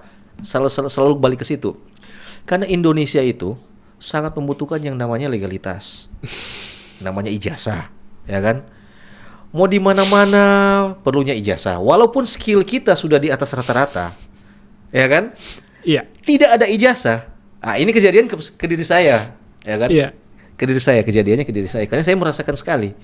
Walaupun kita kerjanya sudah seperti 3 orang teman kita, tapi dengan tidak adanya ijazah itu, jadi tetap gaji di bawah mereka. Iya. Gaji di bawah mereka. Kita pandai pintar-pintar aja cari sambilan-sambilan di luar toh. Iya. Nah, cuma itu tadi saya bilang, kenapa harus saya kembali terus ke formal? Misalnya saya punya anak nih. Anak suka IT, toh. Lebih baik saya suruh kursus aja, kamu kuliah yang formal. Untuk apa? Persiapan mungkin jadi pengacara, ambil hukum, pengacara atau hakim, ya kan, atau jaksa, ambil hukum. Nah, mungkin kan dia kursus ilmu hukum, selesai kursus diangkat Iya. jadi hakim. Nah, mungkin toh, Iya. harus kuliah. Iya, benar. Atau dia mau jadi dokter. Nggak mungkin dia tiba-tiba belah-belah kodok, belah-belah apa itu kucing. Iya. Selesai belajar, tiba-tiba diangkat jadi dokter. Nggak mungkin toh, jadi harus formal. Nah, itulah yang saya bilang, formalitas-formalitas itu yang ingin saya tanamkan kepada anak-anak saya, karena kita masih di Indonesia sangat butuh ijazah. Iya, kalau itu kan lebih ke arah profesional ya. Profesional. Iya, Nah. jadi profesional dokter, hakim. Itu memang kita membutuhkan yang namanya bukti dong. Lu Iya. profesional bener nggak nih? Iya. Gitu.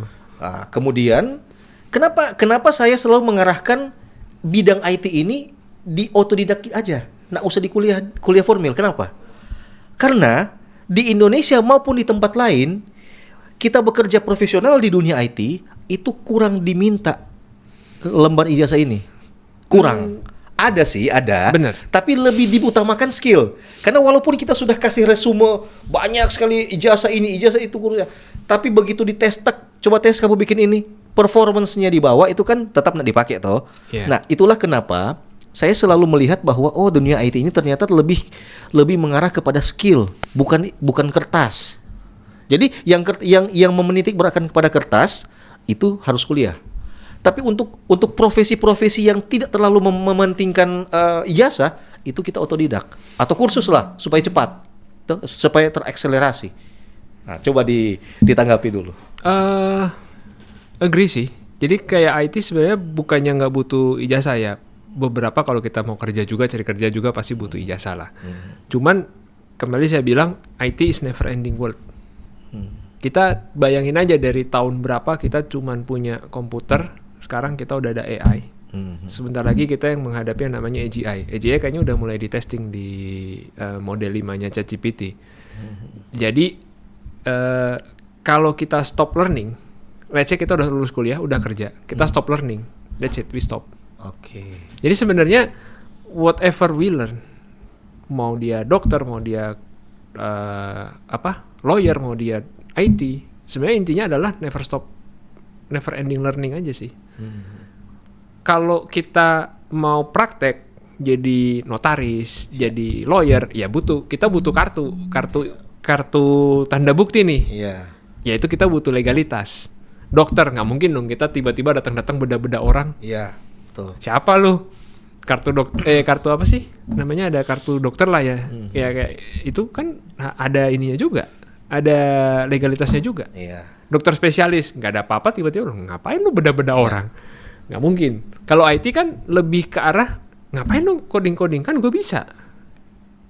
profesional juga sebenarnya. Ngapain lu rubah-rubah coding gue? Kan gue bisa, gue tahu gitu. Aha. Nah, tapi intinya adalah jangan pernah berhenti belajar aja sih.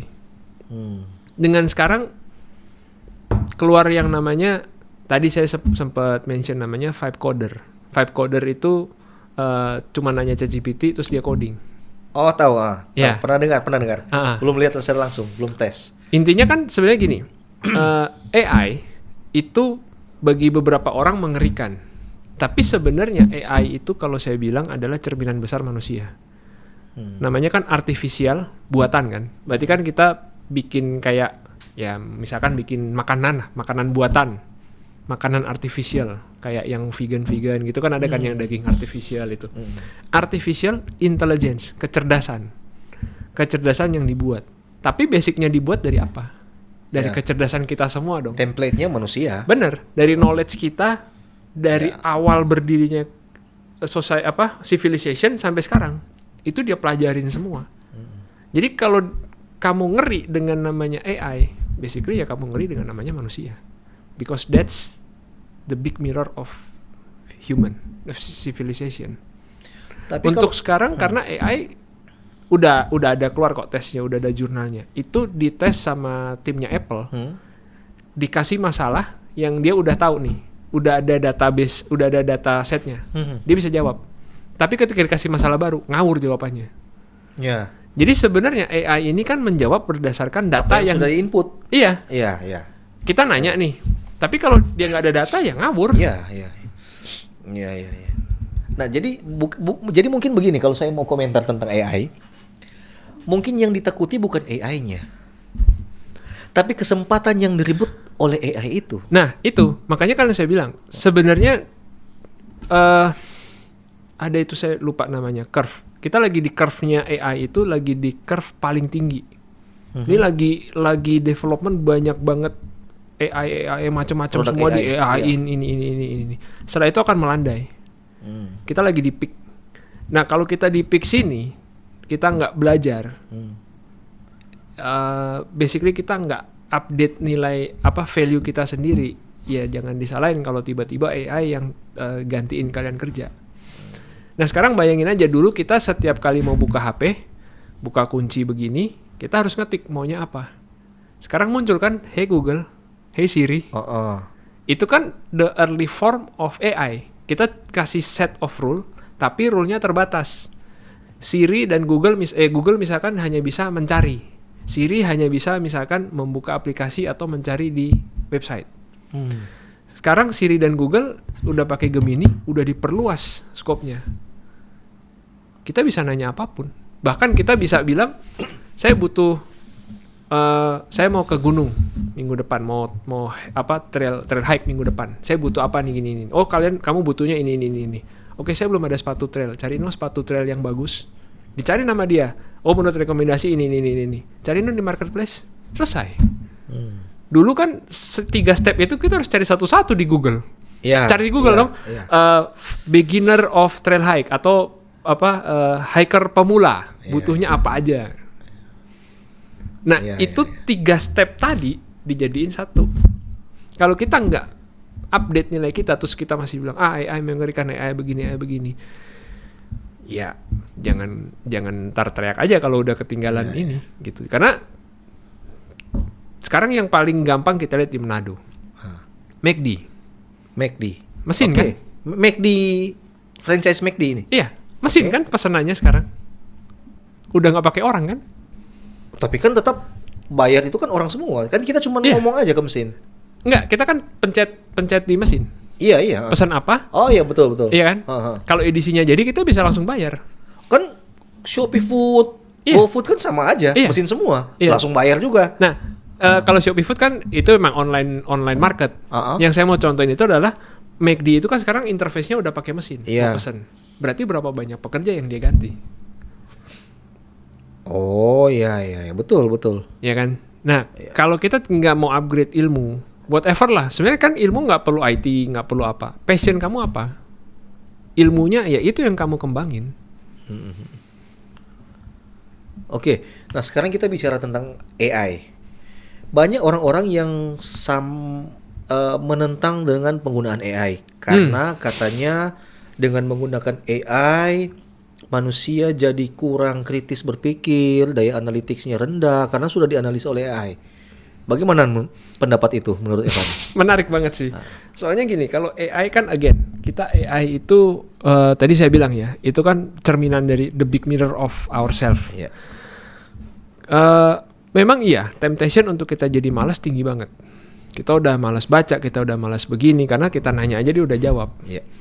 Cuman again, apakah kita bisa tahu yang dijawab AI ini berdasarkan data Oke. atau dia ngawur? Ya. Tetapi kan semakin tinggi teknologi AI itu kan semakin akurat dia. Semakin akurat. Iya. Tapi kan tetap ada margin of error. Betul. Betul sih. Iya kan? Tahu. Iya. Jadi contoh saya sama partner saya coding. Bantuin dong AI. Ini saya udah punya arsitektur nih. Small function aja bantuin coding. Betul. Salah kok tetap. Iya. Tahu. Ya, memang kemarin sempat saya kan lagi kuliah hukum ini. Kuliah hukum online, UT, Universitas Terbuka. Nah, beberapa persoalan tugas-tugas itu saya pakai AI. Sebutkan dasar-dasar hukum tentang ini, dia kirim, oh undang-undang ini, saya cari undang-undangnya. Nah ada, Iya. ngawur. Iya. Langsung saya bilang, undang-undang ini, nomor ini, tahun ini tidak menyebutkan tentang itu. Oh itu disebutkan pasalnya. Saya kejar terus Iya. tentang jawabannya yang tadi kan. Dia akan balik muter-muter lagi. Muter terus. Iya. Nah ada tuh undang-undang itu, ngawur sekali AI ini. Kemudian masalah desain. Nah, kebetulan saya juga ada sedikit background desain, walaupun otodidak juga. Saya bikin desain di AI, secara AI itu ada beberapa. Leonardo AI itu tidak realistis. Iya, Misalnya gambar orang, matanya di sini. Saya bilang. Kalau untuk gambar musik masih belum. Sedangkan kita untuk having a conversation aja tuh masih ngawur. Kalau kita tanya opini ke AI itu selalu settingannya adalah setuju. Saya setuju dengan opini Anda. Alasannya ini. Kalau kita mau minta mereka jadi devil advocate, jadi apa? Jadi penentang kita, kita harus bilang, anggap lu jadi penentang gue. Gue punya opini begini. Tentang gue. Baru dia tentang. Tapi itu pun masih dia bilang, tapi saya setuju. Ujung-ujungnya saya setuju lagi dengan Anda. Jadi again, kalau kita ngeri dengan AI, ya sebenarnya itulah AI. Belum perfect. Mau seperfect apapun, ya itu kayak human. Tapi kan walaupun dia tidak sempurna seperti itu, banyak celahnya. Tapi minimal AI ini sudah pangkas berapa step. Iya. Berapa step bekerja. Contoh dulu kan kita waktu tugas SMP dulu tahun-tahun 93. SMA juga dapat tugas paper, bikin clipping, bikin karya tulis kan. Kita kan semua itu cari koran, cari majalah, ya kan? Analisa. Kelas-kelas analisa anak SMP SMA gimana sih? Iya, mading. Masuk clipping potong, ditempel kan. Itu kan sebagai apa istilahnya riset. Ya kan? Riset. Nah, dengan adanya kemudian berkembang zaman adanya Google. Google masuk kan?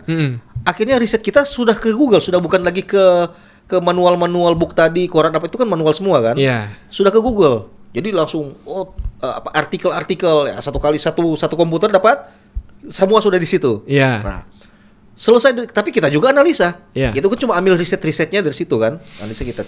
Sekarang masuk di zaman AI. Mulai dari bahan riset sampai analisa AI sudah bisa. Iya, benar. Minimal memangkas. Nah, tugas kita di mana? Tugas kita menilai apakah ini masuk akal apa enggak. Benar. Ya kan? Tetap kita harus kuasai juga itu. Tentang apa namanya pembahasan apa ini? Ini lagi dibahas apa? Jangan nggak bisa percaya 100% kepada AI. Iya. Jadi sebenarnya kalau dari kita penggunaannya bijak, misalkan kita nanya, gue ada isu nih, ada rumor bla bla bla bla. Cek fact dong, bener nggak gini. Dia akan keluarin link, buka aja linknya, cek sendiri bener nggak. Jangan selalu nanya ke AI bener nggak. Jadi istilahnya jangan mentah-mentah ambil copy paste. Iya. Apa jawabannya kita analisa. Iya. Betul kan? Iya. Itulah cara penggunaan AI yang bertanggung jawab. Seharusnya iya. Kalau mau dianalogikan sebenarnya kayak kita dulu, zaman kita dulu ingat nggak, kalkulator kan kalau ujian selalu nggak boleh tuh. Tahun berapa mulai dibiasakan kan, udah begitu kalkulator. Tapi scientificnya nggak boleh. Yang kalkulator yang banyak tombol scientific kalau nggak boleh. Kalkulator biasa boleh. Kenapa kalkulator biasa boleh? Karena industri sudah mulai menerapkan kalkulator. Jadi selalu ada pattern. Iya. Ditolak dulu akademis, industri widely use, mulai diterima. Betul. Masuk lagi baru, ditolak lagi. Iya. Industri mulai pakai, diterima lagi. Jadi sebenarnya patternnya adalah di saat teknologi berkembang, pekerjaan dasar di bawah ini sudah mulai diambil alih, Iya, sehingga sudah tidak relevan lagi dengan pekerjaan manusia. Manusia kan sudah naik satu step, iya, ya kan? iya. Contoh dulu begini. Contoh dulu saya kan fotografer juga. Hmm. Dulu kan masih pakai film. Toh? Bener. Jadi harus komposisinya harus tepat. Bener. Kalau nggak rusak film itu. Iya. Iya kan? Iya. Sekarang kita asal klik saja bisa edit loh. Iya, Itu satu. Tapi kan kenapa? Dulu waktu dari kamera saya masih ingat waktu dari kamera analog kemudian masuk ke kamera digital. Waktu itu masih 1 mega loh kamera digital itu satu fotonya itu 1 mega, iya. 1 mega. Iya. Sorry, megapiksel. Lensanya megapiksel, iya. megapiksel. Sekarang sudah 24. Iya. Dulu 1 megapiksel itu harganya sekitar 50-an juta. Kamera Nikon 1D kalau saya. 1D. Nikon apa ya? 1D itu Canon apa Nikon ya? Lupa. Begitulah pokoknya istilahnya. Nah, orang-orang yang sudah terbiasa menggunakan kamera analog menganggap orang-orang yang sudah menggunakan kamera digital itu sebagai fotografer yang cupu. Betul. Iya, iya. Tapi sebenarnya mereka lupa bahwa fotografer yang menggunakan kamera digital itu dituntut hasilnya lebih baik daripada yang pakai kamera analog, ya kan? Iya. Secara resolusi, secara desain lebih bagus dong. Iya. Tuntutannya kan naik. Iya. Contoh kedua, saya kan suka edit video, bikin animasi, tulisan, teks. Nah, bayangkan dulu, mau bikin teks saja, diam saja itu animasi itu perlu banyak step loh. 1 jam itu jadinya cuma 5 detik keluar teks, hilang lagi. Mau bikin dia berputar itu butuh 1-2 jam lagi untuk dia bisa berputar. Teksnya itu cuma hitam putih. Mungkin tulisannya Arial, waktu itu cuma Arial 1 saja model-model teks. Mau bikin dia berputar itu 1, 2, 3. Jadi 1 hari itu hanya membuat misalnya wedding, pernikahan ini, teks muncul, tutup itu 1 hari kerja. Tapi kan hasilnya dulu standar sekali kan? Iya, Nah, begitu teknologi editing video-video ini berkembang, kita sudah tidak perlu lagi dasar-dasar animasi. Dulu harus animasi. FPS, frame 1 begini. Frame kedua dia sudah mulai geser sedikit, frame ketiga begini. Kita harus tahu kan dasar-dasar animasi. Terus dia begini per frame kita bikin. Nah, tapi hasilnya kan dasar standar. Karena membutuhkan resource waktu yang sangat banyak segala macam. Begitu teknologi editing berkembang, itu dasar-dasar animasi dia sudah semakin canggih. Kita nggak perlu lagi mesti tahu itu dia dasar animasi. Tinggal template drag and drop tak. Iya, apalagi sekarang pakai CapCut, pakai Canva. Iya, tetapi kan hasilnya dengan yang dulu, tuntutan sekarang harus lebih tinggi. Karena kenapa? Yang dasar-dasar ini sudah dikerjakan oleh mesin loh. Iya. Manusia harus naik lagi 1 step. Iya, intinya kan toolsnya untuk sekarang jauh lebih modern daripada tools dulu. Iya. Kalau hasilnya lebih jelek dari dulu ya ngapain pakai tools bagus, intinya kan gitu kan. Jadi sebenarnya untuk AI itu kita tidak perlu takut asal kita bisa memanfaatkan itu dan naik 1 step dari yang sekarang. Iya. Ya kan? Posisi sekarang kita stepnya di sini nih. Iya. Dengan adanya AI, kita harus bisa memanfaatkan AI ini dan kita harus naik 1 step dibandingkan standar yang sekarang kan. Iya. Intinya AI sebenarnya bukan perlu ditakuti. Sebenarnya mereka akan jadi helper yang sangat baik untuk kita asal kita tahu pakai. Kalau dalam analisis SWOT, saya juga dulu pernah kuliah accounting, belajar manajemen tuh. Strength, weakness, opportunity and threat. AI ini opportunity atau threat tergantung kita. Tergantung kita. Mau jadikan opportunity atau jadikan threat? Strength dan weakness-nya udah ketahuan semua. Ya, strength weakness kan di dalam diri kita kan. Iya. Ya. Nah, sekarang tinggal dia opportunity atau threat. Tinggal tergantung yang pakai dan yang memahami bahwa ini opportunity, ini threat. Oke. Tinggal lihat dari situ. Apakah membantu? Membantu banget. Tapi again, membantunya sampai titik mana? Iya. Nah, kemudian ada satu lagi ini yang saya mau tanya nih, pendapat Evan mengenai AI.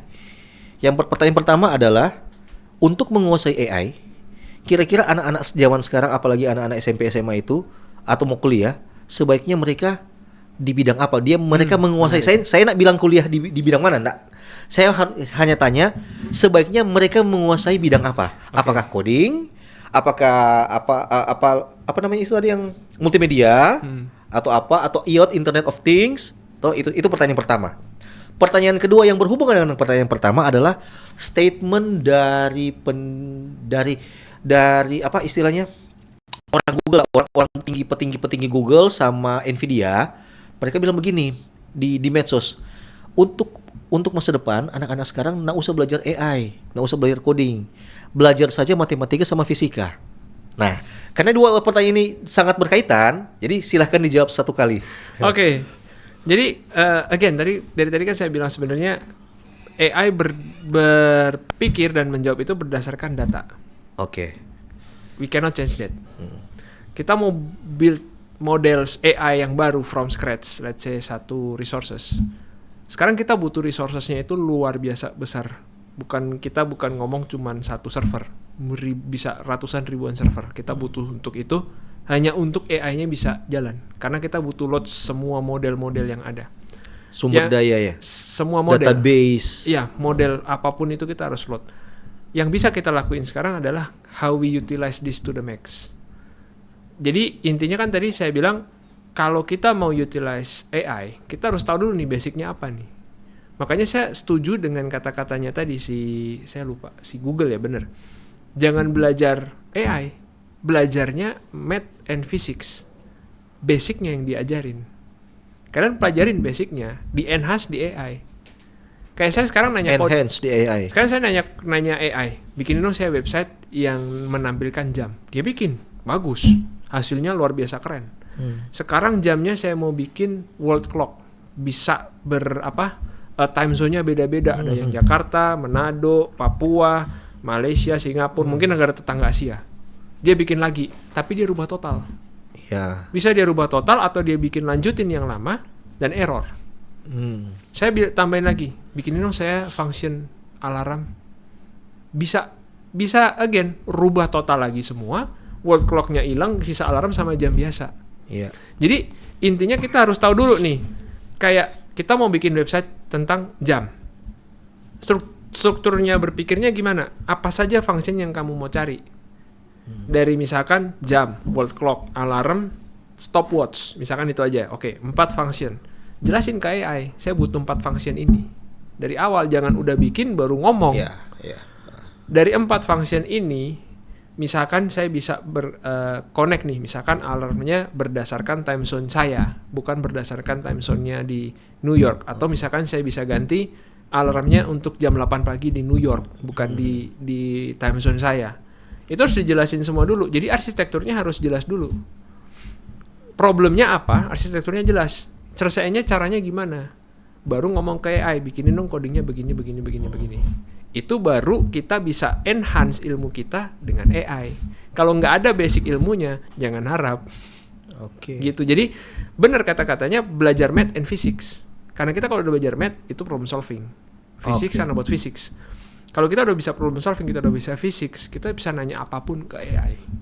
Tapi jangan salah loh, sekarang belajar matematika itu bukan problem solving, tapi menghafal rumus. Karena ada beberapa pembelajar matematika ini, mereka mengajarkan kepada anak-anak cara menggunakan rumus, bukan bagaimana logisnya itu rumus itu kenapa dia dipakai. Di problem yang ini kenapa pakai rumus yang ini? Problem yang berbeda pakai rumus yang berbeda. Kenapanya itu yang diajarkan. Mereka hanya mengajarkan kalau problemnya begini pakai rumus ini. Caranya ini tuh. Kalau ini enggak ini. Ya kan? Tapi kenapanya itu diajar itu kan problem solving. Iya. Benar. Begitu. Jadi itu cukup menarik sih, apakah kita bisa problem solving dari math atau enggak? Saya nggak bisa jawab juga. Karena cukup sensitif isu juga ya. Jadi cuman intinya adalah kita harus tahu dulu nih apa yang kita mau nanya. Basically kayak contoh Pak Victor, accounting. Saya bisa nanya apapun tentang accounting ke AI, asalkan kita nanyanya spesifik. Let's say, saya ada balance sheet. Saya punya aktiva, saya punya pasiva, saya punya ekuitas. Nilainya nggak balance. Dari aktiva nilainya udah bener, dari ini, kita bisa kasih data blek. Dia akan cariin. Oh ini nggak balance-nya di sini. Asalkan kita jelas. Misalkan saya pengen bikin profit loss. Hitungin dong rasio saya berapa. Balance sheet. Saya balance sheet. Rasio piutang lancar versus utang lancar saya berapa. Sehat apa enggak. Kondisi sehatnya misalkan sehat itu sekian persen sehat, sekian persen normal, sekian persen unhealthy. Dia akan hitung, oh ini healthy. Dari periode sini sampai periode sini healthy, dari periode sini normal. Selama data set yang kita kasih, ilmu yang kita kasih ke dia itu jelas, dia akan bantu. Kalau kita cuma kasih data, ini balance sheet analisa, ya dianalisa sesuai analisa dia dong. General analysis. Oh ini asetnya segini, liability-nya segini, equity-nya segini, nilainya segini. Udah. Kan kita nggak spesifik minta bantuan apa. Betul. Oke. Nah jadi kalau dari jawaban itu, maka terus pertanyaan berikutnya, jadi apa dong yang harus apakah? Saya ganti pertanyaannya. Berarti seberapa penting anak-anak kita diajarkan coding? Sebenarnya kalau coding itu kan tadi yang saya bilang di awal itu lebih ke computational thinking, problem solving. Sebentar, saya agak lupa. Membreakdown masalah tadi kan? Benar. Jadi sebenarnya the level of thinking di human itu ada 6. Sebentar, saya sambil buka. Jangan ntar saya salah dirujak saya.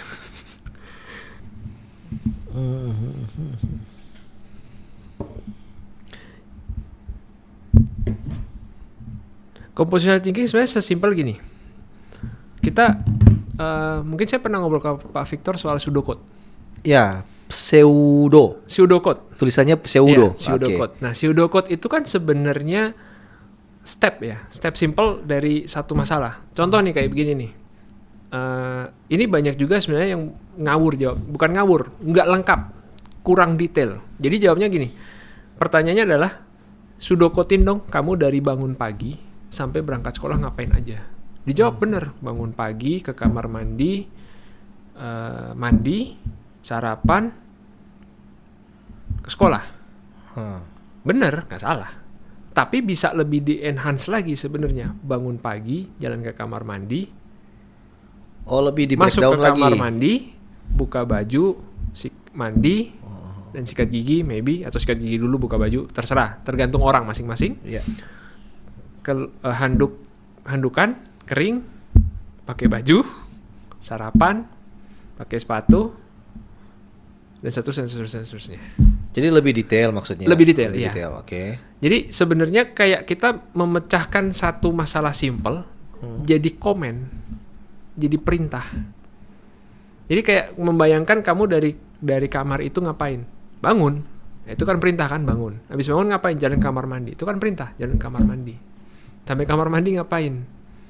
Buka baju. Oh, seolah-olah kita ini robot. Iya. Dikasih perintah satu persatu, step by step. Iya. Itu yang namanya apa tadi? Pseudocode. Iya.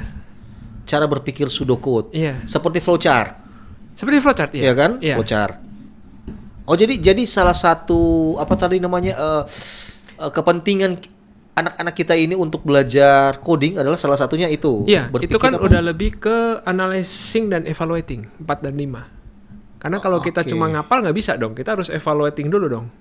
Saya bangun ngapain nih? Pertama menghafal, memahami, understanding, applying, analyzing, evaluating, dan creating. Oke.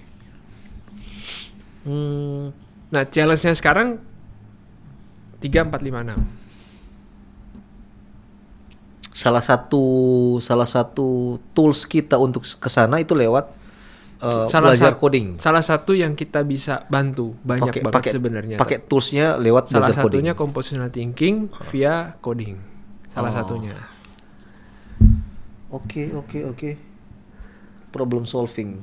Jadi sekali lagi kenapa coding untuk anak ini berguna atau ada manfaat?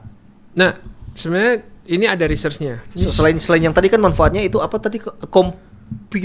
Computational thinking. Iya. Oke. Itu manfaat salah satu kan? Belajar coding. Secara umumnya, secara garis besarnya itu computational thinking. Nah, dari situ sebenarnya ada research-nya kok, banyak kok. Ada Wang and Wang, ada Scherer, ada Muntori, saya nggak hafal, ada link-linknya. Intinya dari anak umur K to 12 itu dari kindergarten sampai level grade 12 itu yang terekspos dengan coding itu computational thinkingnya dengan rasio 0,6 sampai 0,8, artinya bagus banget. Computational thinking kan tadi memancing kita untuk berpikir sekuensial, Ya. memecahkan masalah Step by step. Kita bisa pakai dimanapun. Let's say anak kepengen jadi ilmuwan, scientist, research tentang obat misalkan, obat cancer atau apa. Mereka tetap butuh step dong. Obat ini ada sel cancer, apa yang harus dilakukan? Saya nggak tahu saintis runtutannya gimana. Itu sangat membantu. Contoh kayak accounting juga kan. Kayak accounting Bapak harus nyelesain dulu apa nih? Profit loss dulu, baru muncul balance sheet-nya. Kalau nggak muncul dong. Nggak akan pernah muncul dong. Pasti nggak akan ini. Jadi kita cuman memancing mereka untuk berpikir tuh sekuensial. Sebenarnya kelihatan banget di tahap awal short term yang kita pengen gain dari coding class itu adalah anak itu bisa mengerjakan problem soal di kelas itu sekuensial, berurut.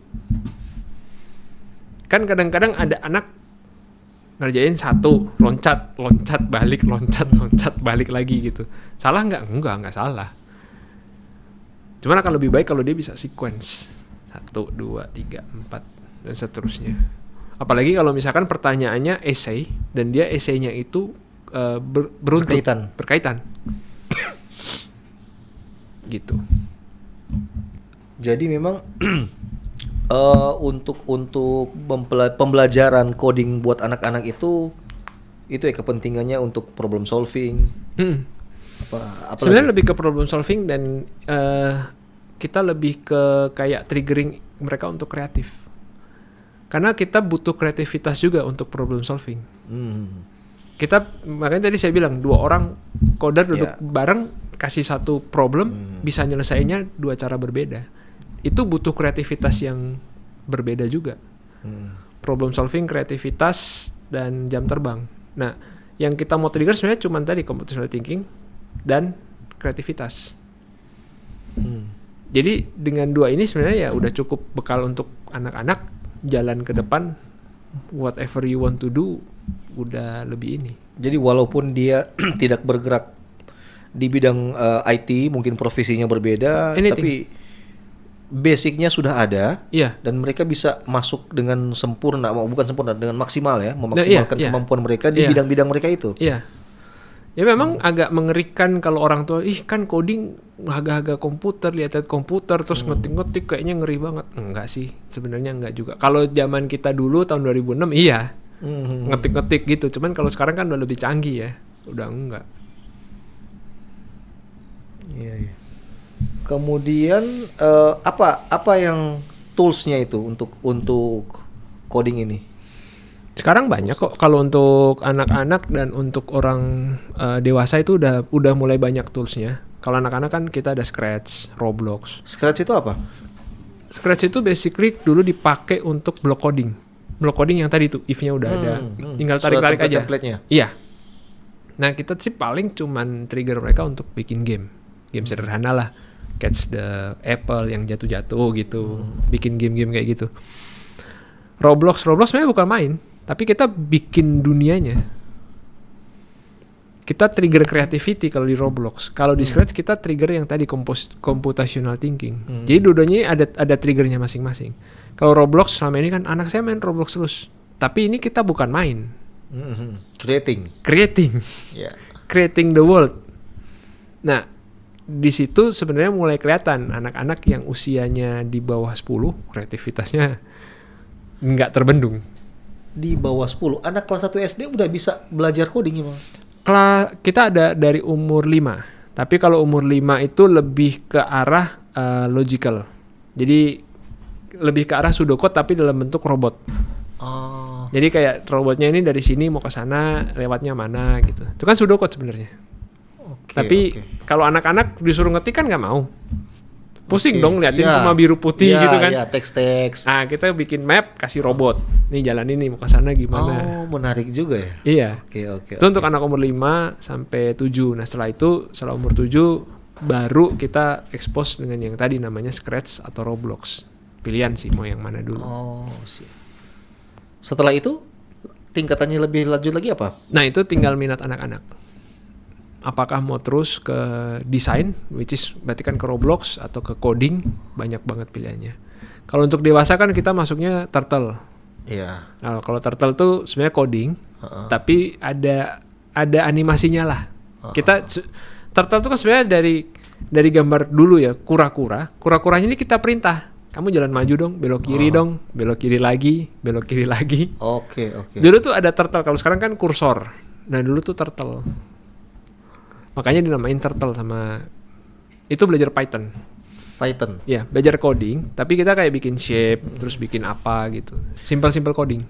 Kalau apakah belajar Python sekarang untuk orang dewasa ya? Apakah belajar Python sekarang ini masih relevan enggak dengan demand permintaan zaman? Masih. Industri masih Python heavy. Python itu ke arah mana sih spesifikasinya? Dia ke arah mana itu yang lebih ke back end sih. Oh, back end. Nah, lebih ke thinking. Oke. Kalau yang lebih ke front facing, ke front end itu sekarang pakainya JavaScript, TypeScript. Oh. Coding juga. Tapi kan JavaScript itu bisa juga untuk back end toh? Bisa juga. Nah, Python bisa juga buat front end, tapi kan lebih apa ya? Lebih robust Python itu untuk back end. Tapi Python kan dia sekuensial perintahnya. Enggak, bisa OOP juga. Tapi butuh apa itu tambahan coding tambahan toh? Iya. Tidak tersedia secara default atau gimana? Ada package-nya kok sekarang kok bisa diimport kok. Untuk tingkat tingkat security. Misalnya saya bikin web nih, aplikasi web. Security different lagi, beda lagi fieldnya. Lagi ya? Beda lagi fieldnya. Oh, kita bicara hal yang lain lagi nih cerita kalau bicara security. Jadi bukan bicara pakai bahasa program yang mana? Atau? Tetap kita di bahasa pemrograman ada security. Jadi sekuritas itu sebenarnya kalau dari balik lagi ke arsitektur kita mau gimana sekuritasnya. Kalau sekuritas kita arsitekturnya ngawur ya gampang banget orang. Jadi kalau bicara sekuritas ini di tingkat arsitektur cara kita. Oke, paling gampang sekuritas kan ngisi username password. Ya. Itu yang kita save ke database kan. Ya. Setelah kita login, kita kan akan request data-data nih. Misalkan data kalau accounting misalkan data perusahaan. Iya. Itu kan sensitif data. Iya. Kalau misalkan saya login terus saya mau ngambil data, misalkan saya harus ngasih apa token atau key ke dia baru datanya keluar. Yeah. Nah, itu arsitekturnya gimana, yang nge-save key-nya siapa, tokennya siapa, passwordnya di-save gimana, cara kita ngambil login credentialnya gimana, tokennya saya kasihnya gimana, itu kan semua arsitektural. Iya. Harus combine antara front end dan back end. Okay. Jadi front end secara orang ngetik nih, misalkan nama Bapak Victor@gmail.com, password 12345 misalkan. Itu kan yang kita capture secara front end. Kita kirim ke server, caranya gimana? Oke. Iya kan? Iya. Setelah servernya itu terima, oke, login. Akan dicek misalkan nih, Pak Victor administrator misalkan. Yeah. Butuh data. Oke, terus Pak Victor ngeklik nih, saya butuh data accounting. Ketika klik itu kan ada step-step yang terjadi juga. Saya harus ngasih apa nih ke server, biar server ngasih saya data. Token kek, key kek, atau apa, atau apa sih namanya? Iya, antara private key atau public key. Nah, itu cara dapetinnya juga gimana? Setiap login kita dapet, atau misalkan setiap 5 menit. Kan kadang-kadang ada software tiap berapa menit auto logout kan? Iya.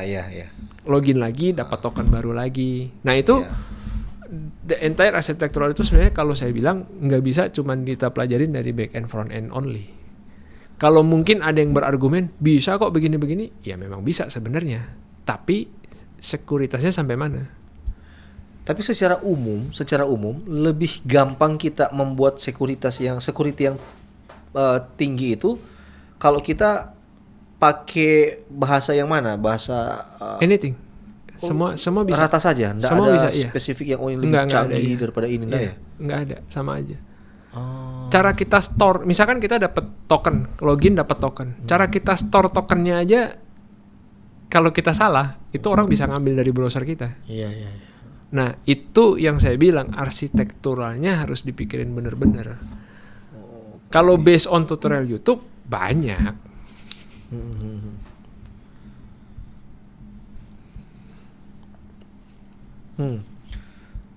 Oke. Jadi, terus gimana? Ada lagi nggak yang ingin disampaikan mengenai coding-coding ini? Kira-kira apa ya? Intinya sih kalau coding itu akan menjadi sesuatu, saya tetap pada ini ya, itu akan never ending sih. Tetap harus able to learn, de-learn, and relearn. Bisa belajar, terus melupakan yang kita udah pelajarin karena udah nggak relevan, dan belajar hal yang baru lagi. Itu adalah cycle yang kita harus dalam dunia, sebenarnya dalam dunia apapun. Itu kita kan soft skill. Iya, jadi kadang-kadang kan kita mikir itu kan IT doang, enggak juga. Hukum sekarang berkembang terus. Dokter banyak jurnal-jurnal baru. Kita harus able to learn, de-learn, and relearn always. Apalagi coding.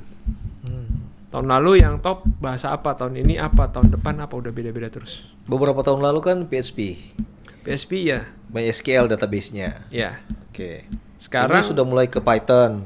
Sekarang setelah PHP kan ke Python dulu toh? Iya, sekarang ada Ini Python, JavaScript. ada Rust, ada frontend, ada JavaScript. JavaScript-nya udah banyak. JavaScript itu udah banyak. Ada Next.js, ada Angular, ada React. Belum ada yang nanti mobile itu ada pakai Flutter, Java base itu untuk Google, Swift untuk iPhone. Jadi bener-bener luas banget. Tapi intinya kalau mau belajar mendalami coding, itu belajar dulu basicnya dulu, cara berpikirnya dulu, computational thinkingnya. Sintaks kita bisa Google, kita bisa cari manual booknya. Kalau dulu kita harus cari ke Gramedia, sekarang internet banyak manual book, tinggal baca ini caranya pakai sintaksnya gimana, ada semua.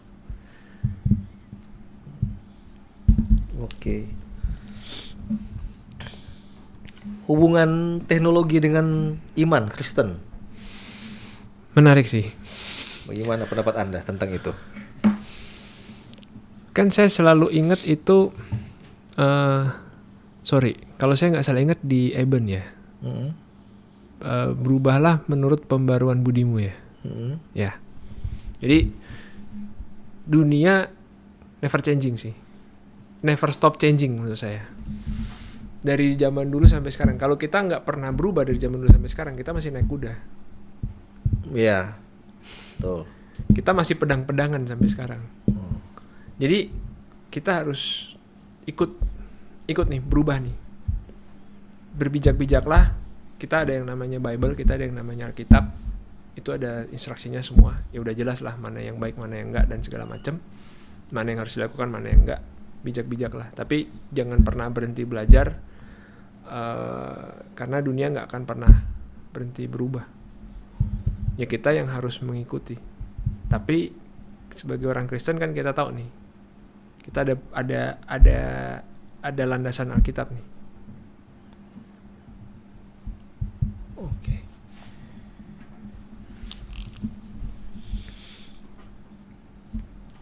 Ada landasan Alkitab apa ya kira-kira ayat-ayatnya itu? Jujur sih saya nggak terlalu hafal banyak Alkitab, banyak ayat juga sih. Tapi salah satu yang saya ingat itu yang setiap kali di Eben itu sih, berubahlah menurut pembaruan budimu. Sama paling ya ada ayat, saya agak lupa ya, persiapkanlah anak-anakmu. Itu ada banget tuh. Persiapkan anak-anak. Nah ini Proverbs 22 verse 6, Amsal 22 ayat 6. Oh, iya. Nah, Amsal 22 ayat 6. Didiklah orang muda menurut jalan yang patut baginya. Maka pada masa tuanya ia tidak akan menyimpang daripada jalan itu. Ya, kalau mau diperluas sebenarnya ya penggunaan teknologi bisa di weaponize banyak orang. Tapi kan di sini kan dibilang kan menurut jalan yang patut baginya. Kalau kita tahu penggunaan teknologi, ya nggak apa-apa sebenarnya. Kayak contoh penggunaan AI, tadi benar kata Pak Victor, kayak penggunaan AI kan, selama kita tahu dan kita bertanggung jawab, ya nggak perlu takut. itu akan jadi helper buat kita. Iya. Tapi kalau kita abuse cara penggunaannya dan kita gunakan cara dengan salah, ya itu akan menyalahi kita sendiri. Ya, mungkin pendengar nanti akan mungkin agak bingung lagi nih kalau bilang bagaimana menggunakan AI dengan benar, bertanggung jawab. Bagaimana itu menggunakan AI secara abuse salah menggunakan AI.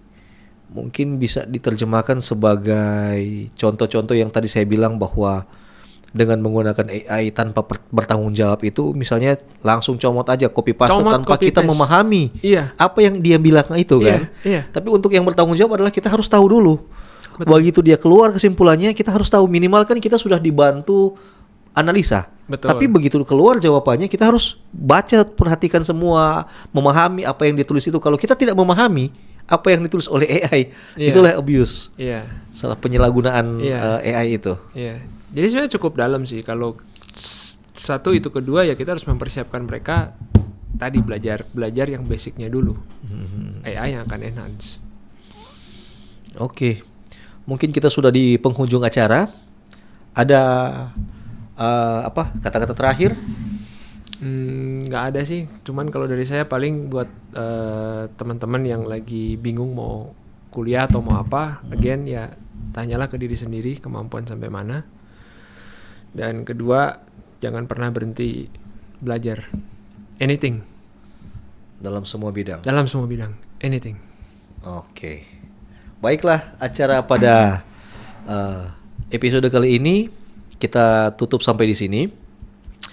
Mungkin kalau ada pendengar atau penonton online nantinya yang ingin bertanya-tanya lebih lanjut, akan kita tulis nomor kontaknya langsung dari narasumber di bawah sini, atau juga nomor kontak kita di Komisi Digital Gemim Jemaat Kristus Manado. Kalau mungkin ada pembicaraan kita yang tidak sesuai atau perlu dikoreksi, kami dengan senang hati menerima masukan dari Anda. Apa yang kita bicarakan di sini adalah dari sudut pandang kami masing-masing, belum tentu benar. Anda mungkin memiliki pengalaman yang berbeda dengan kami. Silahkan berbagi. Bisa juga Anda para netizen mengetiknya di bawah komentar pada saat video ini diupload di YouTube. Sekian dan terima kasih. To God be the glory.